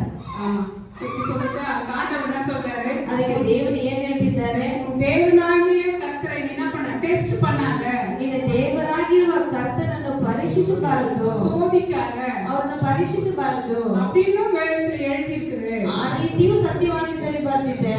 சரி, இதுக்கு மறுபடியும் பதில் சொல்ல முடியல, அப்புறம் இன்னொரு இடத்துக்கு கூப்பிட்டு போகுது. ಇದು ಉತ್ತರ ಕೊಡಕ್ಕಾಗಲಿಲ್ಲ. ಇನ್ನೊಂದು ಕಡೆಗೆ ಶೈತಾನನ ಕರ್ಕೊಂಡು ಹೋಗ್ತಿದ್ದಾನೆ. ஆமா, மறுபடியும் அவரை மலையின் உச்சிக்கு கூப்பிட்டு போகுது. ನಂತರ ಒಂದು ಬೆಟ್ಟಕ್ಕೆ ಕರೆದುಕೊಂಡು ಹೋಗ್ತಾ ಇದೆ. மலையின் உச்சிக்கு கூட்டிட்டு போயிட்டு அங்க பார்க்க சொல்லுது கீழே. ಅಲ್ಲಿ ನೋಡ್ಬೇಕಾದ್ರೆ ಒಂದು ದೊಡ್ಡ ಒಂದು ಬೆಟ್ಟದಿಂದ ಕರೆದುಕೊಂಡು ಹೋಗಿ ಅಲ್ಲಿಂದ ಕೆಳಗಡೆ ನೋಡಕ್ಕೆ ಹೇಳ್ತಿದೆ. பார்த்துட்டு சொல்லுது, இந்த சகல ராஜ்யங்களும் இல்ல, இங்க இருக்கிற அத்தனை ராஜ்யமும் இந்த ராஜ்யத்துடைய மகிமையும் என்ன பண்ணிருக்குது, என்கிட்ட கொடுக்கப்பட்டிருக்குது. ಆಗ ಆತನು ಹೇಳ್ತಿದ್ದಾನೆ, ಈ ಎಲ್ಲಾ ರಾಜ್ಯಗಳು, ಇವುಗಳ ಎಲ್ಲ ವೈಭವವು ನನ್ನ ಹತ್ರ ಕೊಡಲ್ಪಟ್ಟಿದೆ. ராஜ்யத்தின் மகிமை. இன்னொரு இடத்துல சொல்லுது, இந்த உலகத்தின் அதிபதி சாத்தான். ಇನ್ನೊಂದು ಕಡೆಗೆ ಹೇಳ್ತಿದೆ, ಲೋಕಾಧಿಪತಿ ಶೈತಾನನೇ ಎಂಬುದಾಗಿ. அப்ப இந்த உலகத்தில் இருக்கக்கூடிய எல்லாத்தையும் என்ன பண்ணுவேன், நான் உனக்கு தரேன். ಈ ಲೋಕದಲ್ಲಿ ಇರೋದು ಎಲ್ಲವನ್ನ ನಿನಗೆ ಕೊಡ್ತೇನೆ. ஆமா, நீ என்ன பண்ணு, ನೀನೇನ್ ಮಾಡು, என்னை வணங்கு. ನನಗೆ ನೀನು ನಮಸ್ಕಾರ ಮಾಡು. ஆமா, என்னை வணங்கு. ನೀನು ಸಾಷ್ಟಾಂಗವಾಗಿ ನನಗೆ ನಮಸ್ಕಾರ ಮಾಡು. ஓல்ட் டெஸ்ட்மென்ட்ல யாத்திராமத்துல இருக்குது, உன் தேவனாகிய கர்த்தரை மாத்திரமே என்ன பண்ணணும், நீ வணங்கணும். ಹಳೆ ಒಡன்பಡಿಕೆ ವಿಮೋಚನೆಕಾಂಡ ಹೇಳ್ತಿದೆ, ನಿನ್ನ ದೇವರಾದ ಯೆಹೋವನನ್ನು ಮಾತ್ರ ನೀನು ನಮಸ್ಕಾರ ಮಾಡಬೇಕು. ஆமா, ஆனா இங்க பிசாசு என்ன சொல்லுது, நான் இதெல்லாம் உனக்கு தரேன், நீ என்ன வணங்குன்னு சொல்லுது. ಇಲ್ಲಿ ಶೈತಾನ ಹೇಳ್ತಿದ್ದಾನೆ, ಈ ರಾಜ್ಯದ ವೈಭವಗಳನ್ನು ನಿನಗೆ ಕೊಡ್ತೇನೆ, ನೀನು ನನಗೆ ನಮಸ್ಕಾರ ಮಾಡು. அப்ப ஆண்டவர் சொல்றாரு, ಆಗ ದೇವರು ಹೇಳ್ತಿದ್ದಾರೆ, இயேசுவாமி உன் தேவனாகிய கர்த்தரை பணிந்து கொண்டு அவருக்கு மட்டுமே நீ என்ன பண்ணு ஆராதனை செய். ಆಗ ದೇವರು ಹೇಳ್ತಿದ್ದಾರೆ, ಶೈತಾನೇ ನೀನು ತೊಲಗಿ ಹೋಗು, ನಿನ್ನ ದೇವರಾಗಿರುವ ಕರ್ತನಿಗೆ ಅಡ್ಡ ಬಿದ್ದು ಆತನೊಬ್ಬನನ್ನೇ ಆರಾಧಿಸಬೇಕು. அதுவும் எழுதியிருக்கிறது. ಅದು ಕೂಡ ಬರೆಯಲ್ಪಟ್ಟಿದೆ. இயேசுசாமி பிசாசு கூட ஒவ்வொரு முறையும் பேசும்போது ஆண்டவருடைய வார்த்தையை குறித்து இதில் எழுதியிருக்கிறது. ஆண்டவருடைய வார்த்தை இப்படி இருக்கிறது, ஆண்டவருடைய வார்த்தை எப்படி இருக்கிறது, ஆண்டவருடைய வார்த்தை எப்படி இருக்கிறது சொல்லிட்டு ஒவ்வொரு முறையும் பிசாசு கிட்ட சொல்றார். ಶೈತಾನ ಒಂದೊಂದು ಬಾರಿ ಕೇಳುವಾಗ ದೇವರು ಹೇಳ್ತಿದ್ದಾರೆ, ಈ ರೀತಿ ಬರ್ದಿದೆ, ಈ ರೀತಿ ಬರ್ದಿದೆ ಅಂತ ಹೇಳ್ತಿದ್ದಾರೆ. ஏன்னா ஆண்டவருடைய வார்த்தையை கொண்டுதான் பிசாசு பயப்படும். ಯಾಕಂದ್ರೆ ದೇವರ ವಾಕ್ಯದಿಂದಲೇ ಶೈತಾನ ಭಯಪಡ್ತಾನೆ. ஆண்டவருடைய வார்த்தையை பார்த்தா நடுங்கும். ದೇವರ ವಾಕ್ಯವನ್ನು ನೋಡಿದ್ರೆ ನಡುಗುತ್ತೆ. ஆண்டவருடைய வார்த்தையை கேட்டா நடுங்கும். ದೇವರ ವಾಕ್ಯವನ್ನು ಕೇಳಿದ್ರೆ ನಡುಗುತ್ತೆ. அதனாலதான் ஆண்டவர் சொல்றாரு, இயேசுசாமி சொல்றாரு, ஒவ்வொரு முறையும் பிசாசோட கூட பேசும்போது வேத வசனத்தில் உள்ள வசனங்களை வச்சு அவரை எதிர்க்கிறார். ನೋಡ್ಬೇಕಾದ್ರೆ ಶೈತಾನನ ಎದುರಿಸುವಾಗ ದೇವರ ವಾಕ್ಯವನ್ನು ಇಟ್ಟುಕೊಂಡು ಶೈತಾನನ ಎದುರಿಸಿದರು. ನಾವು ಕೂಡ ಜಪಿக்கும் போது ரொம்ப ஈஸி ஜெபம் பண்ணணும் இல்லையா? ನಾವು ಕೂಡ ಪ್ರಾರ್ಥಿಸುವಾಗ ಸುಲಭವಾಗಿ ಪ್ರಾರ್ಥನೆ ಮಾಡ್ತೀವಿ. பிசாசானதுக்கு முன்பாக பிரச்சனைகளுக்கு முன்பாக நம்ம நிற்கும் போது வசனத்தை வச்சு வசனத்தை மேற்கொண்டு அவன் ஜெயிக்கிறவங்களா இருக்கணும். ನಾವು ಕೂಡ ಶೈತಾನನಿಗೆ ಎದುರಿಸುವಾಗ ದೇವರ ವಾಕ್ಯವನ್ನು ಇಟ್ಟು ನಾವು ಎದುರಿಸಬೇಕು. ಯೇಸು ಸ್ವಾಮಿಯ ವಸನத்தை கொண்டுதான் ஜெயிக்கிறார். ಯಾಕಂದ್ರೆ ಯೇಸು ಸ್ವಾಮಿಯ ವಾಕ್ಯದ ಮುಖಾಂತರ ಜಯಿಸಿದರು. வசனத்தின் மூலமா அவருக்கு வெற்றி கிடைக்கிறது. ವಾಕ್ಯದ ಮುಖಾಂತರನೇ ಅವರಿಗೆ ಜಯ ಸಿಕ್ತು. அதுக்கு பிறகு பிசாசு அவன் இயேசுசாமி கிட்ட வாಳ ஆடல. ನಂತರ ಶೈತಾನನೇ ಯೇಸು ಸ್ವಾಮಿ ಬಳಿಗೆ இயேசுசாமி விட்டு ஓடி போய் அப்பாலே போ சாத்தானே சொன்னது ஓடி போறாரு. ಆಗ ಶೈತಾನನೇ ನನ್ನ ತೊಲಗಿ ಹೋಗು ಅಂತ ಹೇಳಿದ ಕೂಡಲೇ ಬಿಟ್ಟು ಹೋಯ್ತು. ஆமா, ஆண்டவர் விட்டு ஓடி போயிட்டு ದೇವರನ್ನ ಬಿಟ್ಟು ಹೋಯ್ತು. நம்முடைய உபவாசம் நம்முடைய ஜெபம் எப்படிப்பட்டதா இருக்கு? ನಮ್ಮ ಉಪವಾಸ ನಮ್ಮ ಪ್ರಾರ್ಥನೆ ಯಾವ ರೀತಿಯಾಗಿದೆ? நம்ம எந்த அளவுக்கு நம்ம ஜெபத்துல உறுதியா இருக்கிறோம்? ನಾವು ಯಾವ ಒಂದು ಪ್ರಾರ್ಥನೆಯಲ್ಲಿ ದೃಢವಾಗಿದ್ದೇವೆ? எந்த அளவுக்கு நம்முடைய உபவாசம் உண்மையானதா இருக்கு? ಯಾವ ಸ್ಥಿತಿವರೆಗೂ ನಮ್ಮ ಉಪವಾಸ ನಿಜವಾಗಿದೆ? உண்மையான உபவாசத்தை நாம இதுவரைக்கும் ஒருவேளை தெரியாம கூட நம்ம செஞ்சிருக்கலாம். உபவாசம் பண்ணிட்டா போதும், எல்லாருக்கும் உபவாசம் சொல்லிட்டு அப்படியே காலத்தை கழிச்சுதான், உபவாசம் சொல்லிட்டு ஆண்டவரே ஏமாத்தலாம் இல்லையா? மற்றபடி வீட்டுல இருக்கிறவங்களை கவனிக்க கூடாது, வீட்டுல இருக்கிறவங்களுக்கு சோறு போடக்கூடாது, வீட்டுல இருக்கிறவங்களை கவனிக்க கூடாது, அவங்க தண்ணி கொடுக்க கூடாது. நான் வந்து என்ன பண்ணணும்? ஜபம் பண்ணணும். ಈಗ ನೋಡ್ಬೇಕಾದ್ರೆ ಉಪವಾಸ ನಮಗೆ ತಿಳಿದೇ ಇದ್ದಿರಬಹುದು. ಈಗ ನೋಡ್ಬೇಕಾದ್ರೆ ನನಗೆ ಉಪವಾಸ ಮಾಡ್ತಾರೆ, ಮನೆಯಲ್ಲಿ ಊಟ ಹಾಕಲ್ಲ, ಏನು ಮಾಡಲ್ಲ, ಕೆಲಸ ಮಾಡಲ್ಲ. ಆದ್ರೆ ನಾನ್ ಮಾತ್ರ ಏನ್ ಮಾಡ್ಬೇಕು? ಪ್ರಾರ್ಥನೆ ಮಾಡ್ಬೇಕು. நம்ம வீட்டுல இருக்கிற வயசானவங்க எத்தனை பேர் நம்ம கவனிக்கிறோம்? ನಾವು ಮನೆಯಲ್ಲಿ ಇರುವ ವಯಸ್ಸಾದವರಿಗೆ ಎಷ್ಟು ಜನ ಗಮನಿಸ್ತೇವೆ? எத்தனை பேர் அவங்களுக்கு நம்ம பணிவிடை செய்யறோம்? ಎಷ್ಟು ಜನ ಅವರಿಗೆ ನಾವು ಉಪಕಾರ ಮಾಡ್ತೇವೆ? வயசானவங்க சொன்னா நிறைய கை வலிக்குது, ஷோல்டர் வலி, இடுப்பு வலி, முட்டு வலி, பாதை எரிச்சல் நிறைய இருக்குது. நான் எனக்கு 55 வயசு. ನಾನು ನೋಡ್ಬೇಕಾದ್ರೆ ನನಗೆ 55 ವಯಸ್ಸಾಗಿದೆ. ನನಗೆ ಮೂಳೆ ಬೆನ್ನು ನೋವಿದೆ, ಸೊಂಟೆ ನೋವಿದೆ, ಕಾಲು ಮೂಳೆ ನೋವುಗಳಿದೆ. ನನಗೆ ಎಷ್ಟೋ ನಾನು ಹೇಳ್ಬೋದು. ಸಂಡೆ வந்து நொண்டி நொண்டி கொஞ்சம் சண்டை பண்ணிச்சு. ಸಂಡೆ ನೋಡ್ಬೇಕಾದ್ರೆ ಹಂಗೆ ನಾನು ಕುಂಟ್ಕೊಂಡೆ ನಾನು ಕೆಲಸ ಮಾಡ್ತಿದ್ದೆ. எனக்கு 55 வயசுல எனக்கு இத்தனை பிரச்சனை இருக்குதுன்னா 70 வயசு 80 வயசு 90 வயசுல வீட்டுல இருக்கிறாங்க. அவங்களுக்கு எத்தனை வியாதிகள், எத்தனை பிரச்சனைகள், எத்தனை பலவீனம் இருக்கும். ನೋಡ್ಬೇಕಾದ್ರೆ 60 70 80 ವಯಸ್ಸಲ್ಲಿರೋ ಜನರಿಗೆ ಅವ್ರಿಗೆ ಎಷ್ಟು ಸಮಸ್ಯೆಗಳಿರುತ್ತೆ, ಅವ್ರಿಗೆ ಎಷ್ಟು ತೊಂದರೆಗಳಿರುತ್ತೆ. இன்னைக்கு சின்ன பிள்ளைகளுக்கு நிறைய வியாதிகள் இல்லையா? ಈಗ ಈ ಕಾಲದಲ್ಲಿ ಚಿಕ್ಕ ಮಕ್ಕಳಿಗೆ ಬಹಳ ವ್ಯಾಧಿಗಳು. அப்ப நம்ம வீட்டுல இருக்கிற பெரியவங்களை நம்ம கவனிக்கிறோமா? ಹಾಗಾದ್ರೆ ಮನೆಯಲ್ಲಿರುವ ದೊಡ್ಡವರನ್ನು ಗಮನಿಸ್ತೇವೆ. அதான் சொல்றது, சிறுமைப்பட்டவங்களுக்கு எதை செய்யறியோ அது நீ எனக்கு செஞ்ச மாதிரி. ದೇವರು ಅದನ್ನೇ ಹೇಳ್ತಿದೆ, ಚಿಕ್ಕವರಲ್ಲಿ ನೀನು ಯಾರಿಗೆ ಏನು ಮಾಡಿದ್ಯೋ ಅದು ನನಗೆ ನೀನು ಮಾಡಿದ್ಯಾ. அதுதான் உபவாசம். சிறுமைப்பட்டவங்களுக்கு உதவி செய்யணும். ಚಿಕ್ಕವರಿಗೆ ನಾವು ಸಹಾಯ ಮಾಡಬೇಕು. வியாதி கட்டில இருக்கிறவங்க அந்த கட்டிலிருந்து அவங்களுக்கு விடுதலை கொடுக்கணும். ವ್ಯಾಧಿಯಲ್ಲಿ ಇರುವವರಿಗೆ ನಾವು ಬಿಡುಗಡೆ ಕೊಡ್ಬೇಕು. சாப்பாடு இல்லைன்னு சொன்னா அவங்களுக்கு சாப்பாடு கொடுக்கணும். ಊಟ ಇಲ್ಲ ಅಂದ್ರೆ ಅವ್ರಿಗೆ ಊಟ ಕೊಡ್ಬೇಕು. இவங்க சத்துருக்களை ஸ்நேகிங்கன்னு சொல்லிருக்காங்க. ಶತ್ರುವನ್ನು ಪ್ರೀತಿಸಿರಿ ಅಂತ ಹೇಳಿದರು. விரோதமா இருக்கிறவங்களுக்கு ஜெபம் பண்ணு சொல்லிருக்கு. ನಿನಗೆ ವಿರೋಧವಾಗಿ ಇರುವವರಿಗೆ ನೀನು ಪ್ರಾರ್ಥನೆ ಮಾಡು ಅಂತ ಹೇಳ್ತದೆ. இதுதான் உபவாசம். ಇದೇ ಉಪವಾಸ. நீ சாப்பிடாம இருக்கிறதெல்லாம் உபவாசம் கிடையாது. ನೀವು ಊಟ ಮಾಡದೇ ಇರುವುದೆಲ್ಲ ಉಪವಾಸ ಇಲ್ಲ. சாப்பிடாம உபவாசம் பண்ணி நீ என்ன பண்ணாலும் அது செல்லாது. ನೀನು ಊಟ ಮಾಡದೆ ನೀನು ಯಾವುದು ಮಾಡಲಿಲ್ಲ ಅಂದ್ರೇನೆ ಅದೆಲ್ಲ ದೇವರಿಗೆ திரும்ப திரும்ப சொல்றேன், ತಿರುಗಿ ತಿರುಗಿ ಹೇಳ್ತೇನೆ. நீங்க செய்ய வேண்டிய காரியம் பைபிள்ல சொல்லப்பட்டிருக்குது. ನೀವು ಮಾಡಬೇಕಂತ ಕಾರ್ಯವು ಸತ್ಯವಾಕ್ಯದಲ್ಲಿ ಹೇಳಲ್ಪಟ್ಟಿದೆ. ஒருவேளை இதுவரைக்கும் நம்ம வாசிக்காம இருந்திருக்கலாம்.